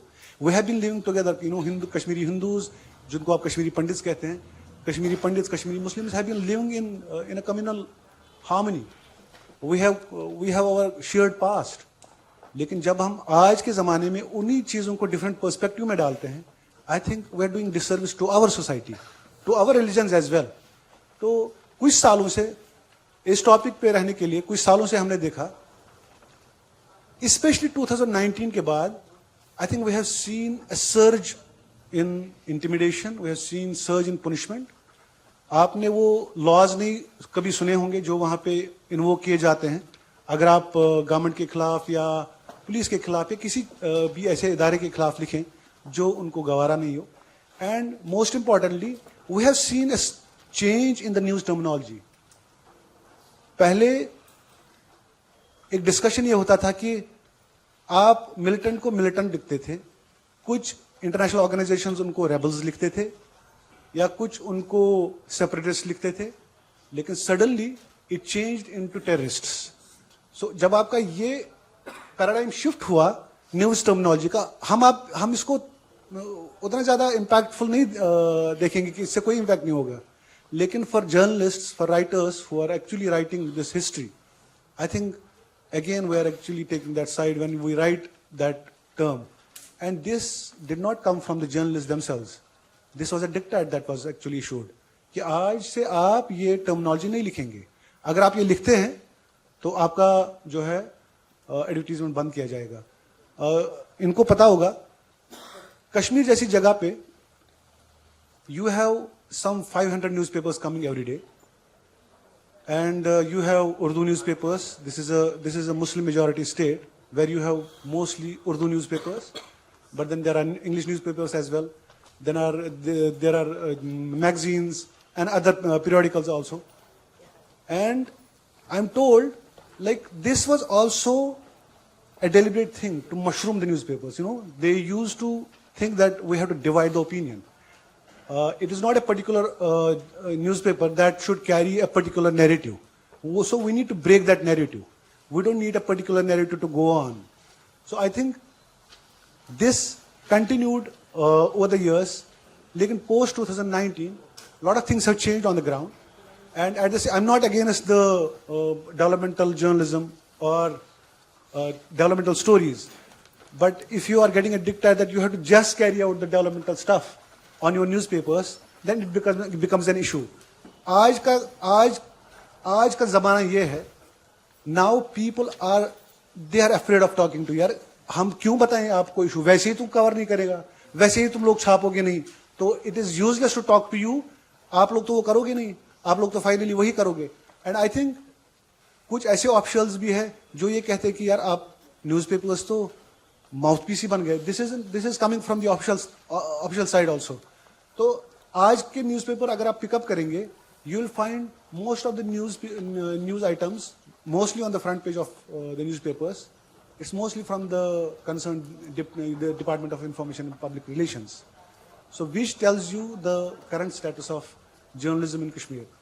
And now commenting on the news rooms in Delhi, I think we always, as student of journalism, we always had issues with the so-called national media. The national media always covered Kashmir story with some slant. They always had their prejudices. कि हमने जब कश्मीर को cover करना है, कुछ ना कुछ अपना ओपिनियन जरूरी होता था. तो उसमें एज लोकल्स जो आपने बात कही कि कहीं कहीं से अगर लोकल न्यूज़पेपर कोई इशू कोई मुद्दा उठाता था तो उसको तब जाके नेशनल और इंटरनेशनल मीडिया पिकअप करता था.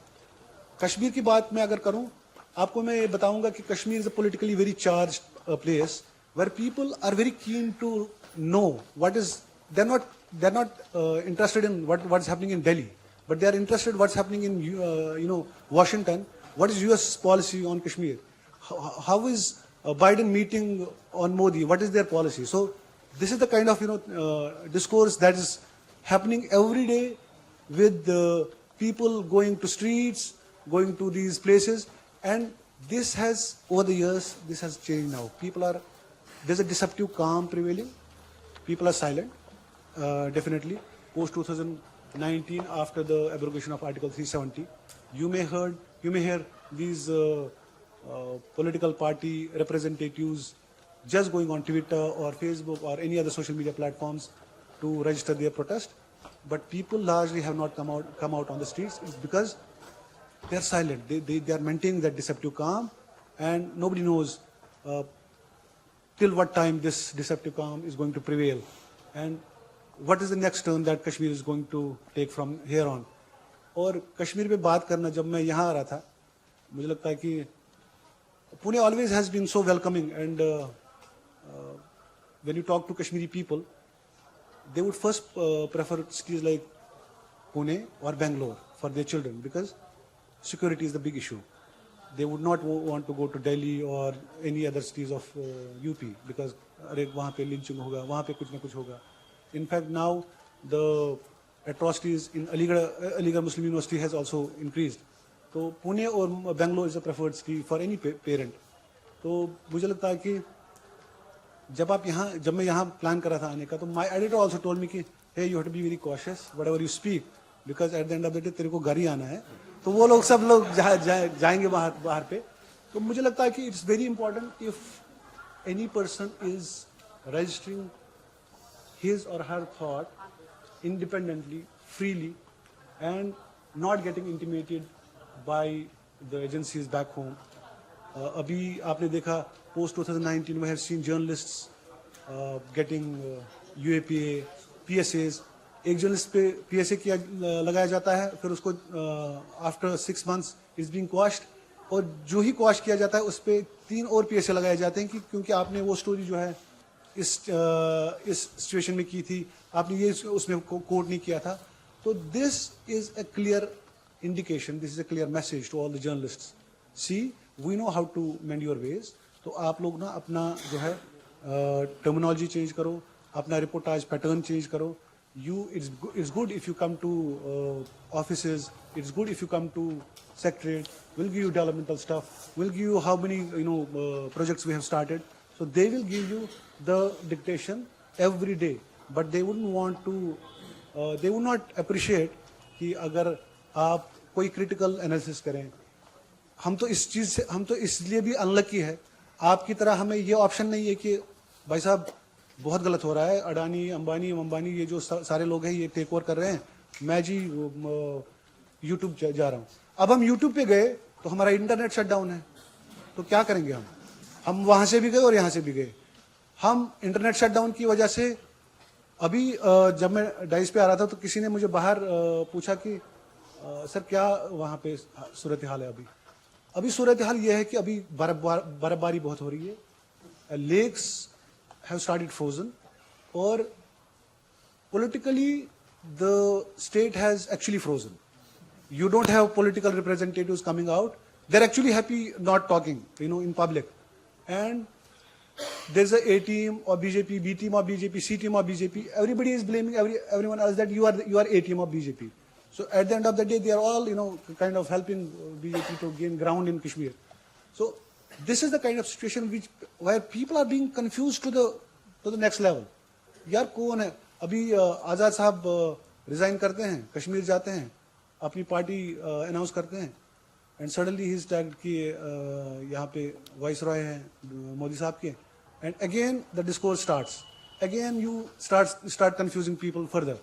So this confusion also prevails. Journalists, for that matter, locally, I think I must give credit to all the freelance journalists who have reported Kashmir post 2019.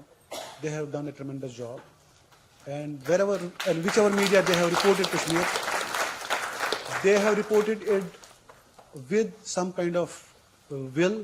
And उसमें इसीलिए एक new Delhi से एक programme ऐसा चला था कि सारे फॉरेन जर्नलिस्ट को उन्होंने एक टूर पे लिया. वहाँ पे G20 में भी जर्नलिस्ट को बुलाया गया, उनको अच्छी अच्छी जगहें दिखाई गई, क्योंकि कश्मीर में आपको you will find lot of good places.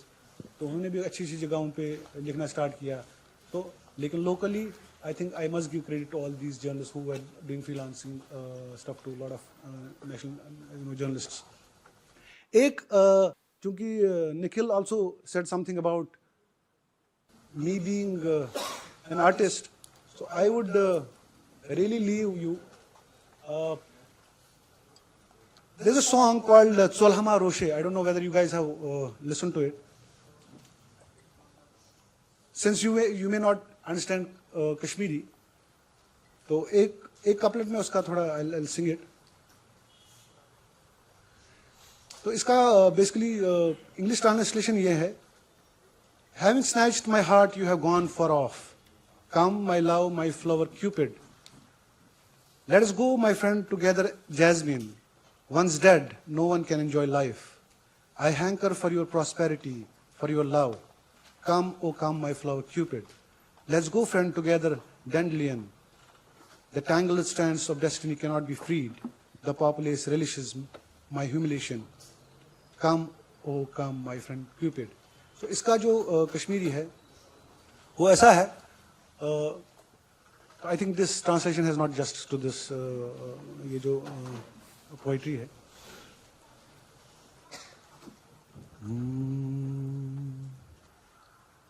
सुलहमा रोशे रोशे वलो म्यान पोशे मदनो सुलहमा सुलहमा रोशे रोशे वलो म्यान पोशे मदनो सुलहमा वलैवेस गच्छवयाबस दुनिया चुनिंदरे खाबस वलैवेस गच्छवयाबस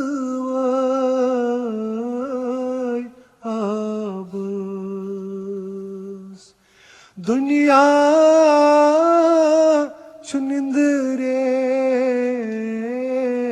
खाबस प्राण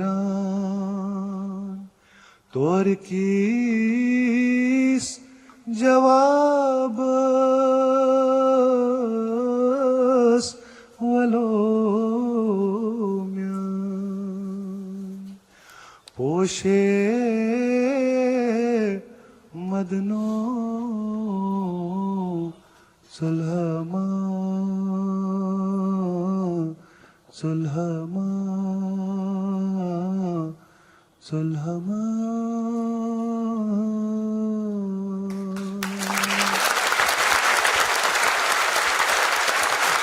Thank you so much.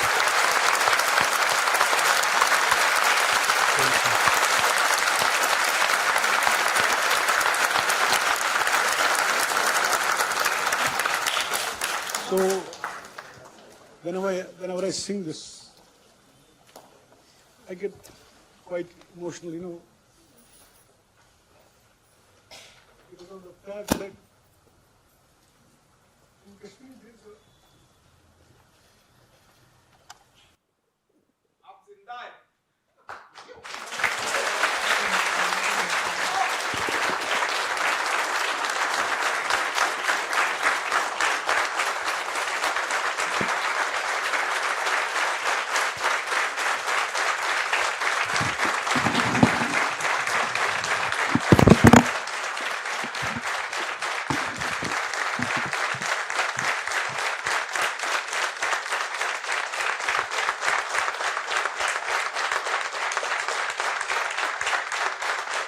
Thank you so much.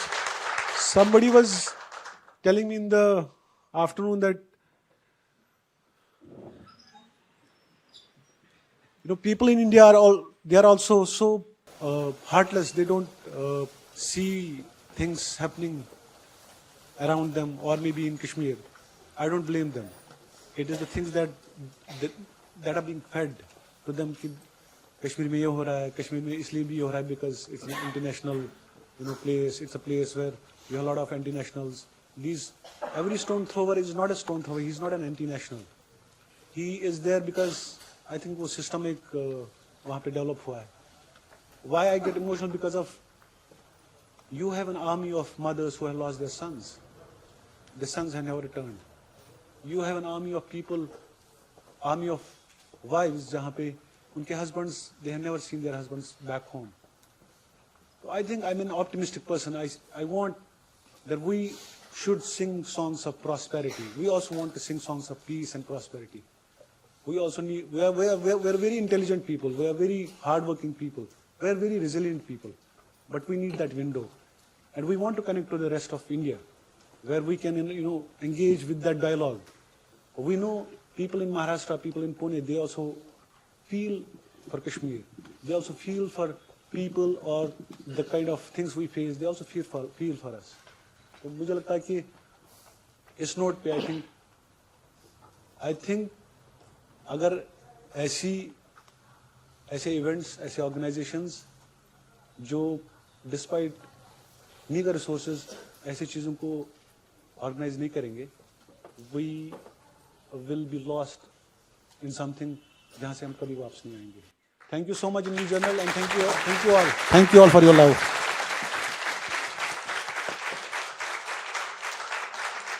Sir, 1 minute में, यस, जस्ट 1 मिनट, प्लीज.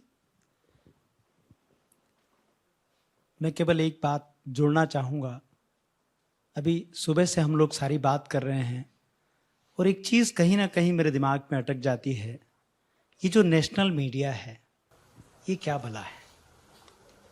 आपने भी बात कही, आपकी बात कहना कुछ भी बहुत मुश्किल है क्योंकि आपने सारी बात कह दी है.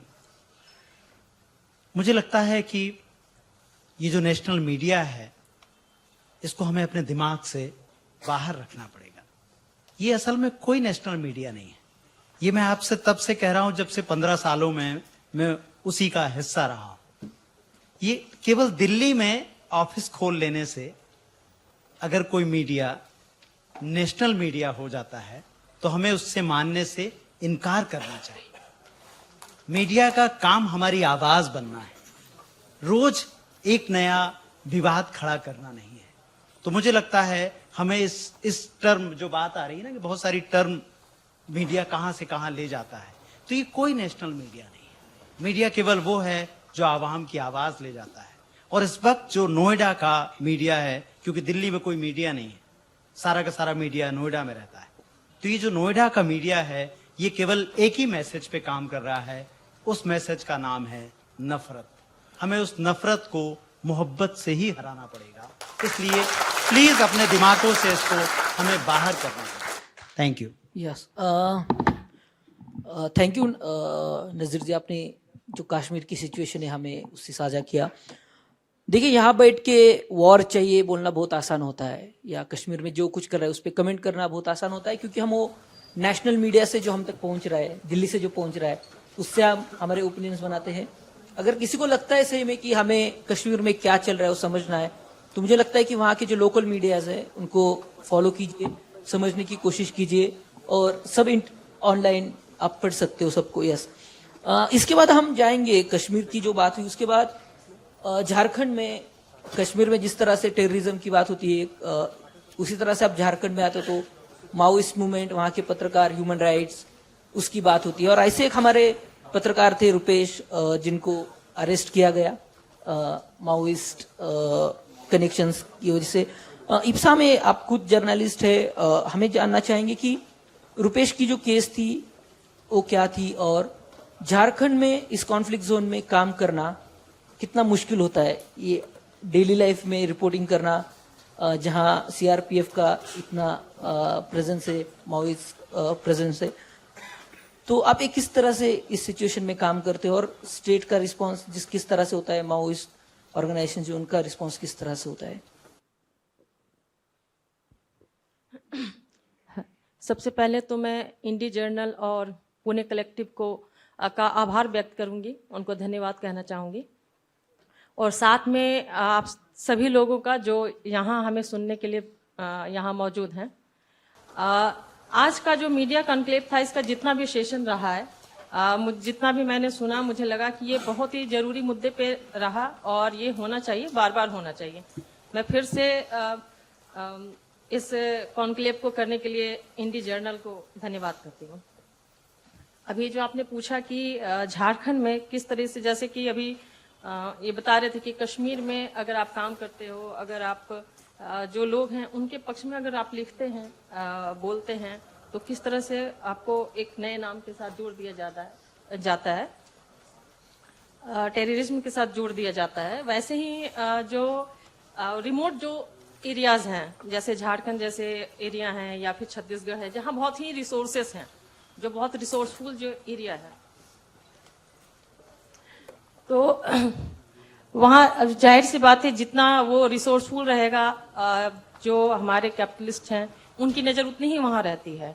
कारण होता है वहाँ खनन करना है, वहाँ इंडस्ट्री लगानी है, और उस जो एरियाज है जहाँ पे खनन किया जा सकता है या इंडस्ट्री लगाई जा सकती है, वो जंगल से भरे पूरे रहते हैं, नदियाँ रहती हैं, और वहाँ पर जो बसे रहते हैं खास करके वो आदिवासी बहुल क्षेत्र रहता है।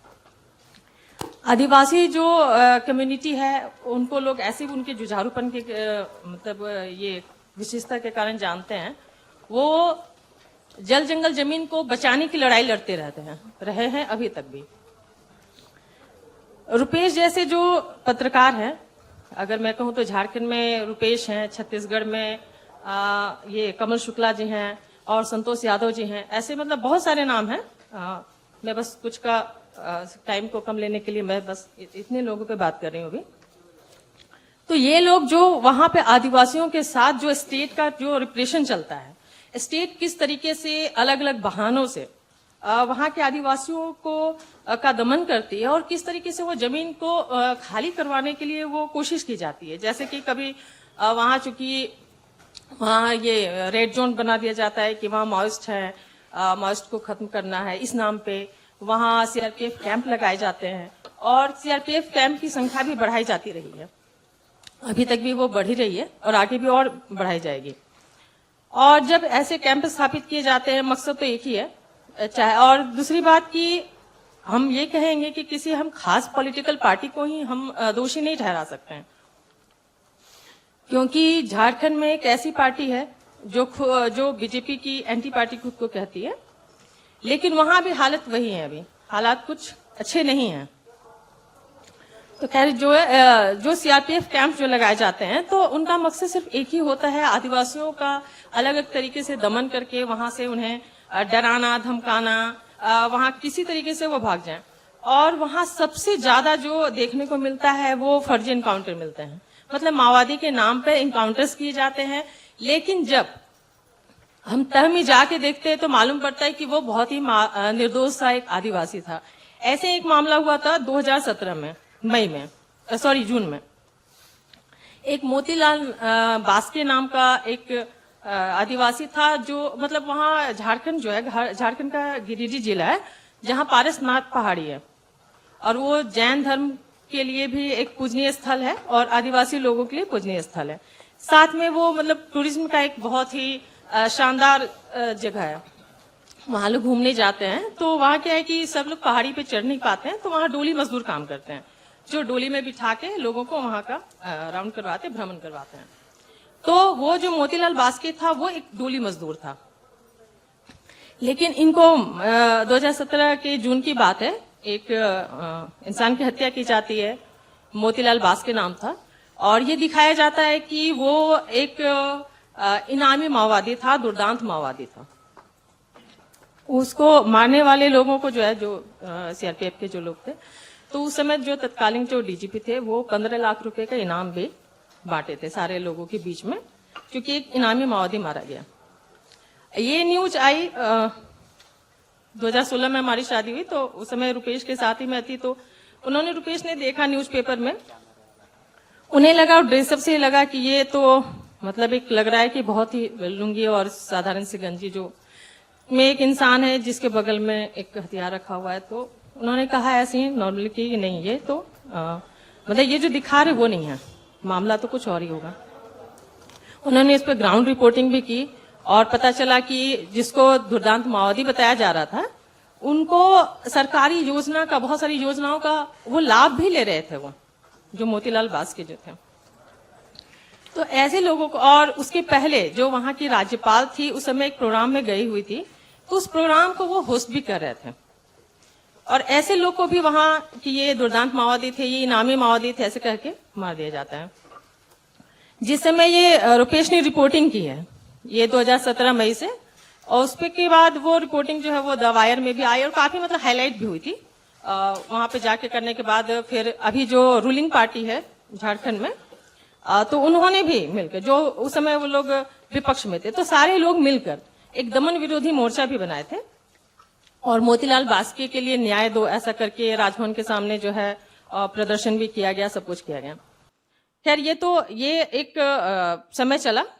बाद में हमें 2021 में पता चला कि हमारे फोन में, मतलब हमारे घर में रुपेश थे, मैं थी और एक नंबर था, तो 3 हमारे जो नंबर है वो सर्विलांस पे रखे गए थे पिगासस के थ्रू। ये तो पूरा खुलासा नहीं हो पाया, लेकिन जो न्यूज आई थी और इसके लिए तो कमेटी भी गठित की गई, लेकिन फिर वो उसका कुछ भी रिजल्ट मतलब क्लियर ही नहीं हो पाया। तो ये जो समय जो पता चल रहा है कि कब से पेगासस हमारे मोबाइल में था, तो ये वही समय था जब मोतीलाल बास्के की हत्या हुई थी और उसके बाद रुपेश उस पर ग्राउंड रिपोर्टिंग पे जा रहे थे। तो और इस बीच में अभी पिछले 17 जुलाई 2022 को रुपेश की गिरफ्तारी हमारे घर से कर ली जाती है 2021 के एक केस में। इसके पहले भी, ये दूसरी बार है, इसके पहले भी 2019 में जब हमारे घर मतलब रुपेश के भाई की शादी चल रही थी, तो शादी के मतलब 5 दिन ही गुजरे थे और हमारे यहाँ रिश्तेदारों का आना जाना भी था और हम जहाँ थे वहां पास में और भी रिश्तेदारी है, तो रुपेश के रिश्तेदार के साथ ही उनके गांव जा रहे थे और कह के गए थे, सुबह में निकले थे, कह के गए थे कि शाम तक वापस आऊंगा। शाम को वो वापस नहीं आए। हम लोगों ने FIR भी कंप्लेन कराई वहां की मतलब गुमशुदगी का, कि नहीं आए हैं, मतलब उनका फोन नंबर नहीं लग रहा था। 2 लोग थे, एक ड्राइवर थे, तीनों में से किन्हीं का नहीं। बाद में 2019 में भी यही खबर आई कि 3 जो है वो हार्डकोर नक्सली गिरफ्तार हुए हैं, लेकिन इन लोगों के खिलाफ चार्जशीट तक भी दाखिल नहीं हुआ और 6 महीने बाद डिफॉल्ट बेल पे वो रिहा हो गए रुपेश। फिर अभी पिछले साल 17 जुलाई को 22 को जो है फिर एक साल पुराने केस में जो है अननेम्ड FIR है उन पर, लेकिन फिर उनकी गिरफ्तारी हमारे घर से कर ली गई। उसके बाद जब गिरफ्तारी की गई थी तो सिर्फ एक वही केस था।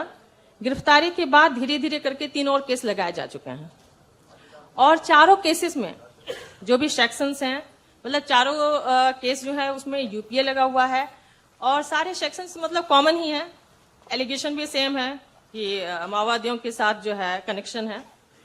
बावजूद एक केस में निचली अदालत ने बेल दे दिया, दूसरे केस में हाईकोर्ट से बेल मिल गया, लेकिन तीसरे केस में उसी हाईकोर्ट से बेल नहीं मिला, सुनवाई भी नहीं हुई। मतलब कि चूंकि इन पे इतने सारे केसेस है तो अभी इनके मामले को हमें सुनना भी नहीं है। तो और उसके बाद अभी चूंकि झारखंड में ज्यादा लोग इस तरह की रिपोर्टिंग को नहीं अभी कर पा रहे हैं, हालांकि बहुत सारे लोग दबी जमान कहते भी हैं कि। और एक चीज और मैं बताना चाहूंगी, अरेस्टिंग के जस्ट एक दिन पहले, मतलब 3 दिन पहले वो रिपोर्टिंग करके आए थे। पॉल्यूशन पर एक खबर चली थी जो ट्विटर पे भी बहुत ज्यादा मतलब रिट्वीट हुआ था, बहुत ज्यादा ट्रेंड किया था। वो पॉल्यूशन के कारण जो कुछ जो फैक्ट्रीज हैं उनसे इतना पॉल्यूशन हो रहा था कि वहां की लोगों का जो है सेहत बहुत खराब हो रहा था। वहां एक बच्ची थी, छोटी सी बच्ची थी, 7 साल की बच्ची थी, उसके चेहरे पे बड़ा सा ट्यूमर आ गया था। तो ये भी बहुत ट्रेंड किया था। और एक दिन पहले 16 जुलाई को तो काफी लोगों से बातचीत हुई थी रुपेश की, मतलब वो एक बार सोने चले गए, फिर से फोन आया। मतलब झारखंड में एक मेडिका जो हॉस्पिटल है, बहुत बड़ा हॉस्पिटल है, रिम्स है, तो वहां के डॉक्टर्स भी उनके संपर्क में थे। फिर सोनू सूद जो एक्टर हैं, उनकी जो टीम थी वो भी उस बच्चे के इलाज के लिए। रुपेश का एक और नेचर भी रहा है कि वो सिर्फ रिपोर्टिंग नहीं करते हैं, उस स्टोरी को फॉलोअप भी करते हैं, मतलब कि उसमें सुधार हुआ नहीं या नहीं हुआ। तो इसमें भी वो देख रहे थे कि बच्ची सिर्फ रिपोर्टिंग करना ही उनको नहीं लगा कि इतना ही मेरा काम है, ऐसा नहीं है, उस बच्ची का इलाज भी किया जाना चाहिए। और जो लोग मतलब वो ट्वीट भी किए थे, काफी लोग उनसे जुड़ भी रहे थे। 16 को बातचीत ही हो रही थी, हम तो ये मतलब सोच भी नहीं सकते थे कि अगले दिन उनकी अरेस्टिंग हो जाएगी। और आज 16 दिसंबर है, 1 साल 5 महीने कंप्लीट हो चुके हैं और लग भी नहीं रहा है कि उन्हें जल्दी मतलब रिहाई मिलने की उम्मीद भी नहीं है। और ये तो खैर हमारा मामला हो गया। ये पूरे देश भर में देखे, देश भर के आप पूरे विश्व भर में देखे तो पत्रकारों की स्थिति बहुत ही खराब हो रही है। वैसे पत्रकारों की जो ग्राउंड पे रिपोर्टिंग करते हैं, चाहे वो रूस यूक्रेन के का जो वार चलता है उस पर जाकर रिपोर्टिंग करे, या हमास इजराइल के बीच का जो युद्ध हो रहा है उस पर रिपोर्टिंग करे, या फिर जो भी पीपल प्रो जो भी लोग हैं, जो भी जर्नलिस्ट हैं, बात करते हैं, चाहे यूट्यूबर रहें या किसी चैनल के माध्यम से हो या स्वतंत्र पत्रकार हो, सबको टारगेट किया जाता है। बात सिर्फ भारत की नहीं है, बात सिर्फ झारखंड की नहीं है, बात सिर्फ छत्तीसगढ़ की नहीं है, पूरे विश्व भर की स्थिति यही है। और जहां तक मेरी समझ है कि मुझे लगता है कि इसमें हम लोगों को मतलब जो भी पत्रकार, जो जितने भी पत्रकार हैं, उनमें और ज्यादा एकजुटता की जरूरत है। हमें सिर्फ संविधान में 4th पिलर बता दिए जाने मात्र से काम नहीं हो जाता है। 4th पिलर तो लोग बताते हैं, लोकतंत्र की बात करते हैं, लेकिन लोकतंत्र की जो खूबसूरती है, जो है टॉलरेंस की खूबसूरती है, तो वो कहीं नजर नहीं आता है, किसी भी सरकार में नहीं नजर आती है। ऐसा नहीं है कि आज बीजेपी की सरकार है तो सिर्फ उसमें नहीं है, या सब लोग जब रूलिंग इसमें आ जाते हैं तो सभी लोग 0 टॉलरेंस पे काम करना शुरू कर देते हैं। कोई कम करता है या कोई ज्यादा करता है। और जैसे मुझे मतलब ये कहते हुए थोड़ा ये भी लगेगा, शायद किन्हीं को बुरा भी लगे, लेकिन 2019 में जब रुपेश की गिरफ्तारी हुई थी तो कुछ पत्रकार जो है वो एक कैटेगराइज भी कर लिए थे। एक समुदाय था जो कि आपके साथ ही ऐसा क्यों होता है, हमारे साथ तो ऐसा नहीं हुआ। लेकिन आज समय ऐसा हो गया है कि हम कह ही नहीं सकते हैं कि हमारे साथ तो ऐसा नहीं हुआ। तो यही होता है कि पहले वो यहूदियों के लिए आए तो मैंने सोचा कि भाई मैं तो यहूदी नहीं हूँ, फिर कम्युनिस्ट के लिए आए तो उन्होंने कहा कि भाई मैं तो कम्युनिस्ट नहीं हूँ। तो यही स्थिति है। तो हमें ये समझना होगा कि हम कैटेगराइज कर सकते हैं कि आप फलाना क्षेत्र में हो, आप फलाना क्षेत्र की रिपोर्टिंग कर रहे हो, इसलिए आप पे तो बनता है इस तरह का मामला या इस तरह का दमन का मामला बनता है, या आप टारगेट हो सकते हो। लेकिन ऐसी बात नहीं है, सिर्फ क्षेत्र विशेष की बात नहीं है। आप जैसे ही पीपल प्रो बात करेंगे, आप जैसे ही मतलब आपके बात से, आपके काम से अगर सरकार को, स्टेट को, कॉर्पोरेट को थोड़ा भी कहीं भी अगर दिक्कत महसूस होगी, उन्हें नुकसान महसूस होगा, वो आपके खिलाफ एक्शन लेंगे ही लेंगे। और ऐसे समय में हम जैसे जो भी लोग हैं, जो एक सुंदर दुनिया और एक साफ सुथरी दुनिया देखना चाहते हैं, एक खूबसूरत दुनिया देखना चाहते हैं, तो हम लोगों की एकजुटता बहुत बहुत जरूरी है। और मैं ये अपील करना चाहूंगी आप सभी से कि ऐसे जहां भी मामले आते हैं, ऐसे बोलना बहुत कुछ था लेकिन टाइम थोड़ा कम है, इसलिए मैं अपनी बात यहीं खत्म करूंगी कि जो भी ऐसे मामले आते हैं, चाहे जिन पर भी हो, पत्रकारों पर हो या सोशल एक्टिविस्ट पर हो या जिन पर भी हो, तो हम साथ खड़े हों हमारी आवाज के सामने या हमारी ताकत के सामने, जनता की ताकत के सामने, और दूसरी कोई ताकत नहीं है। ये हमें विश्वास रखना होगा। धन्यवाद।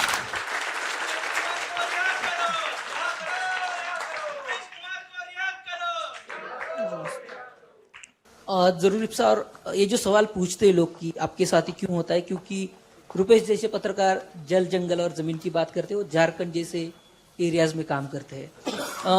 इसके बाद हम अलका से ये पूछना चाहेंगे, समझना चाहेंगे कि अलका आप महाराष्ट्र में दाभोलकर, पानसरे जी की हत्या हुई, उसके बाद आपने रिपोर्टिंग किया। नॉन स्टेट एजेंट्स जो है उन्होंने उसका जो रिस्पॉन्स आया, जो केसेस हुई, उसके बाद सिर्फ नॉन स्टेट एजेंट नहीं तो जो सोशल मीडिया पे जो ट्रोलिंग हुआ, क्या ये सब चल रहा था ये सब रिपोर्टिंग करते समय? I think thank you Indie Journal, Pune collective and all organisers. मैं ज़्यादा टाइम नहीं ले लूँगी क्योंकि अभी कंक्लूडिंग के मैसेजेस आने लगे हैं। So I straight come to the point. I have spoken about the environment and ecosystem when I reported about Sanatan Sanstha. I visited as a journalist at their headquarters in Goa and followed by 2 defamation notices. I have got good support of legal system. who are like, because one case is of 2 CR and one is of 25,000. So I don't know what is my value actually, but those are the like in between somewhere. But anyway, आजचा जो विषय आहे त्याच्यामध्ये 3 P दिसत आहेत तुम्हाला. I am not going to repeat those 3 P. I would like to add one more P, which is praloban, like next to those 3 words. And I will say that because of praloban, all 3 things are possible in today's time. So आपण जर persecutionचा विचार केला तर आता ज्या ED Reds होत आहेत, मी तपशिलात जात नाही पुन्हा एकदा, कारण खरं तर सगळे मुद्दे लिहून आणलेले होते. पण आता पत्रकारांवर ज्या ईडीच्या रेड्स पडत आहेत देशभरामध्ये, नॉट ओनली अल्टरनेटिव मीडिया में काम करने वाले जर्नलिस्ट है, but main stream media houses के ओनर्स भी ये सब फेस कर रहे हैं. जो हम प्रोसिक्यूशन या इंटिमिडेशन की बात कर रहे हैं, अलग अलग तरीके हैं उनके रिस्पॉन्स के, बट यहाँ पे बहुत सारे यंग और न्यू फेसेस मुझे दिख रहे हैं. पूना में बहुत प्रोग्राम्स के लिए मैं आती रहती हूँ, बट आज ये नए फेसेस दिख रहे हैं, इसलिए मुझे ऐसा लग रहा है ये स्टूडेंट्स भी होंगे. तो उनको समझना जरूरी है कि हम जो ये बड़े बड़े वर्ड्स इस्तेमाल कर रहे हैं उसका मतलब क्या है.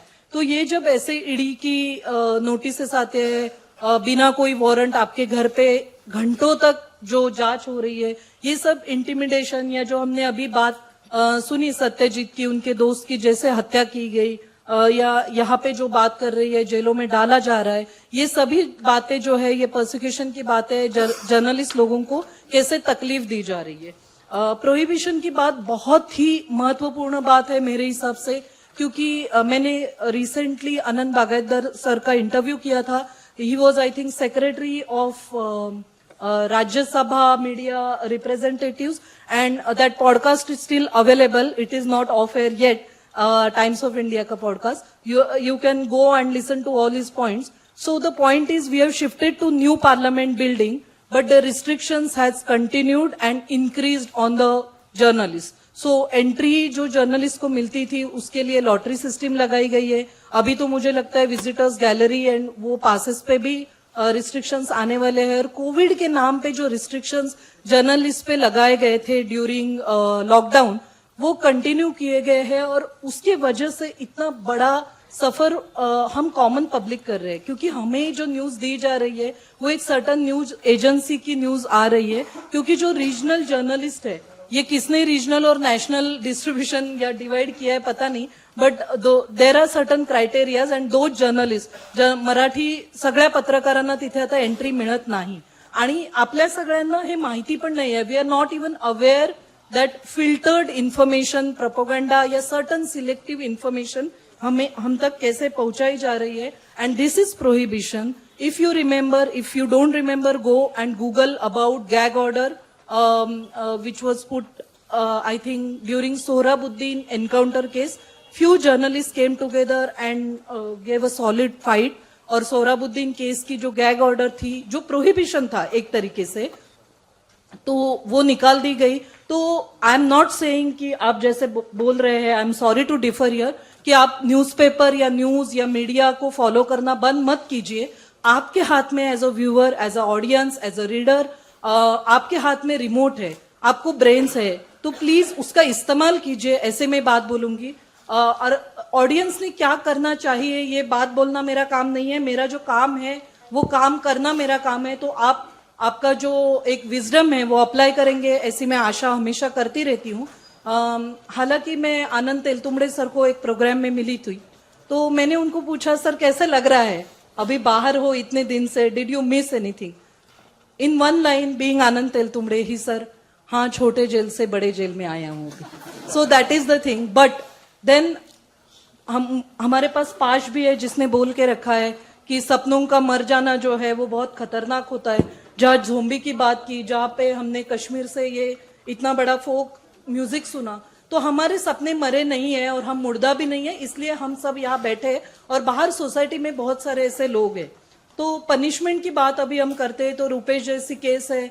और आज जो एक फियर का माहौल है पूरे जर्नलिस्ट नहीं, पूरे समाज में. आज सुबह मैं लंग कैंसर पेशेंट्स की एनुअल मीटिंग में गई थी, तो वो लोगों का एक ही सवाल था कि हमारे न्यूज क्यों रिफ्लेक्ट नहीं होते, मीडिया हाउसेस सिर्फ पॉलिटिक्स क्यों रिपोर्ट करते. Being a student of political science, I told them that we are not even reporting politics. What we are reporting is daily business of political parties, and that is not whole politics or democracy. So we need to understand what is happening, how we are being played by the masters, and then our responses will change. So ये 3 जो P है उसमें एक चौथा P add करना चाहूंगी. बहुत सारे लोग यहाँ से महाराष्ट्र के बाहर से आए हैं, तो आप न्यूज अगर पढ़ेंगे तो दिवाली के समय हमारे जर्नलिस्ट वहां पे क्यों लगा के लाइन में खड़े रहते हैं. जो हमारे chief minister, deputy chief ministers है, अभी 2 है, और हर एक को ओपनली पूना में ही बोला गया है, एक डेप्यूटी चीफ मिनिस्टर ने, कि मुझे सीएम बनना है. तो इसके लिए जो प्रलोभन का यूज हो रहा है, जर्नलिस्ट को जो गिफ्ट दे जा रहे हैं, आईफोन, आईपैड, और ये तो कोई घड़िया वगैरह तो बहुत पुरानी चीजें हो गई है. अभी तो flats, so it would tell more stories from the मंत्रालय. But what I'm trying to say that ये जो EMI का चक्कर है, या ये टेम्पररी मुझे क्या मिल रहा है, इसका जो चक्कर है ना, ये तीनों को डरना है आपको. ये 3 P से अगर आप फाइट करेंगे तो आपका लाइफ एट स्टेक है. बट अगर आप प्रलोभन कुछ लेते हो तो आप सेफ हो जाते हो. And that is what is bothering us, and we need to speak about it wherever that is happening कि आपका क्या जाता है. नहीं, आप अगर ये प्रलोभन का एक जर्नलिस्ट लेता है तो आपको पूछा जाता है आप क्यों नहीं ले रहे हैं, या आपसे एक्सपेक्ट किया जाता है कि आप भी यही करेंगे करके. तो मुझे लगता है ये जो 4th P है वो भी हमें उसके बारे में उसका प्रोटेस्ट करना चाहिए. We are not part of this. Journalist shouldn't be part of this. हमें जो एथिक्स के पूरे मेल आते हैं कॉर्पोरेट ऑफिसेज में, उसको फॉलो करना चाहिए, विसल ब्लोअर बनना चाहिए, एंड काफी कुछ करना चाहिए. I hope we will do it. I am also an optimist. जैसे आपने बोला बहुत अंधकार है, पत्रकार का आत्मा खत्म हुआ है पत्रकारिता का. मुझे नहीं लगता, बिकॉज लास्ट ईयर मैं मारिया रेसा का एग्जाम्पल हमेशा देती हूँ, खुद को भी देती हूँ, जब ऐसे लगता है कि कोई न्यूज नहीं जा रही है. कैसे न्यूज पेपर फ्रंट पेज में प्रोपेगेंडा आपको दिखता है तो तकलीफ होती है कि कौन से न्यूज में करती थी, कहाँ कहाँ हम जाते थे. ग्राउंड रिपोर्टिंग का पूरा जो प्रोहिबिशन, रिस्ट्रिक्शन, पूरा फंडिंग कम होते जा रहा है. और मेरे बारे में नहीं, पूरे नेशनल न्यूज रूम्स में आपको ये पिक्चर देखने को मिलेगा. तो क्या है, तो मारिया रेसा ने अपना जो बुक है how to stand up to a dictator, आप किसी ने भी ये बुक नहीं पढ़ी है प्लीज वो पढ़िए. जर्नलिज्म के स्टूडेंट्स और कॉमन सिटीजन्स ने पढ़ना चाहिए. उन्होंने ये डेडिकेट किए to the people and to the journalist who are on the line and who are saving that line, and we all are part of it. So I would say कि ये आत्मा मरी नहीं है, जिंदा है. cheer up guys, and next session के लिए तैयार हो जाओ. मेरा भाषण खत्म हुआ.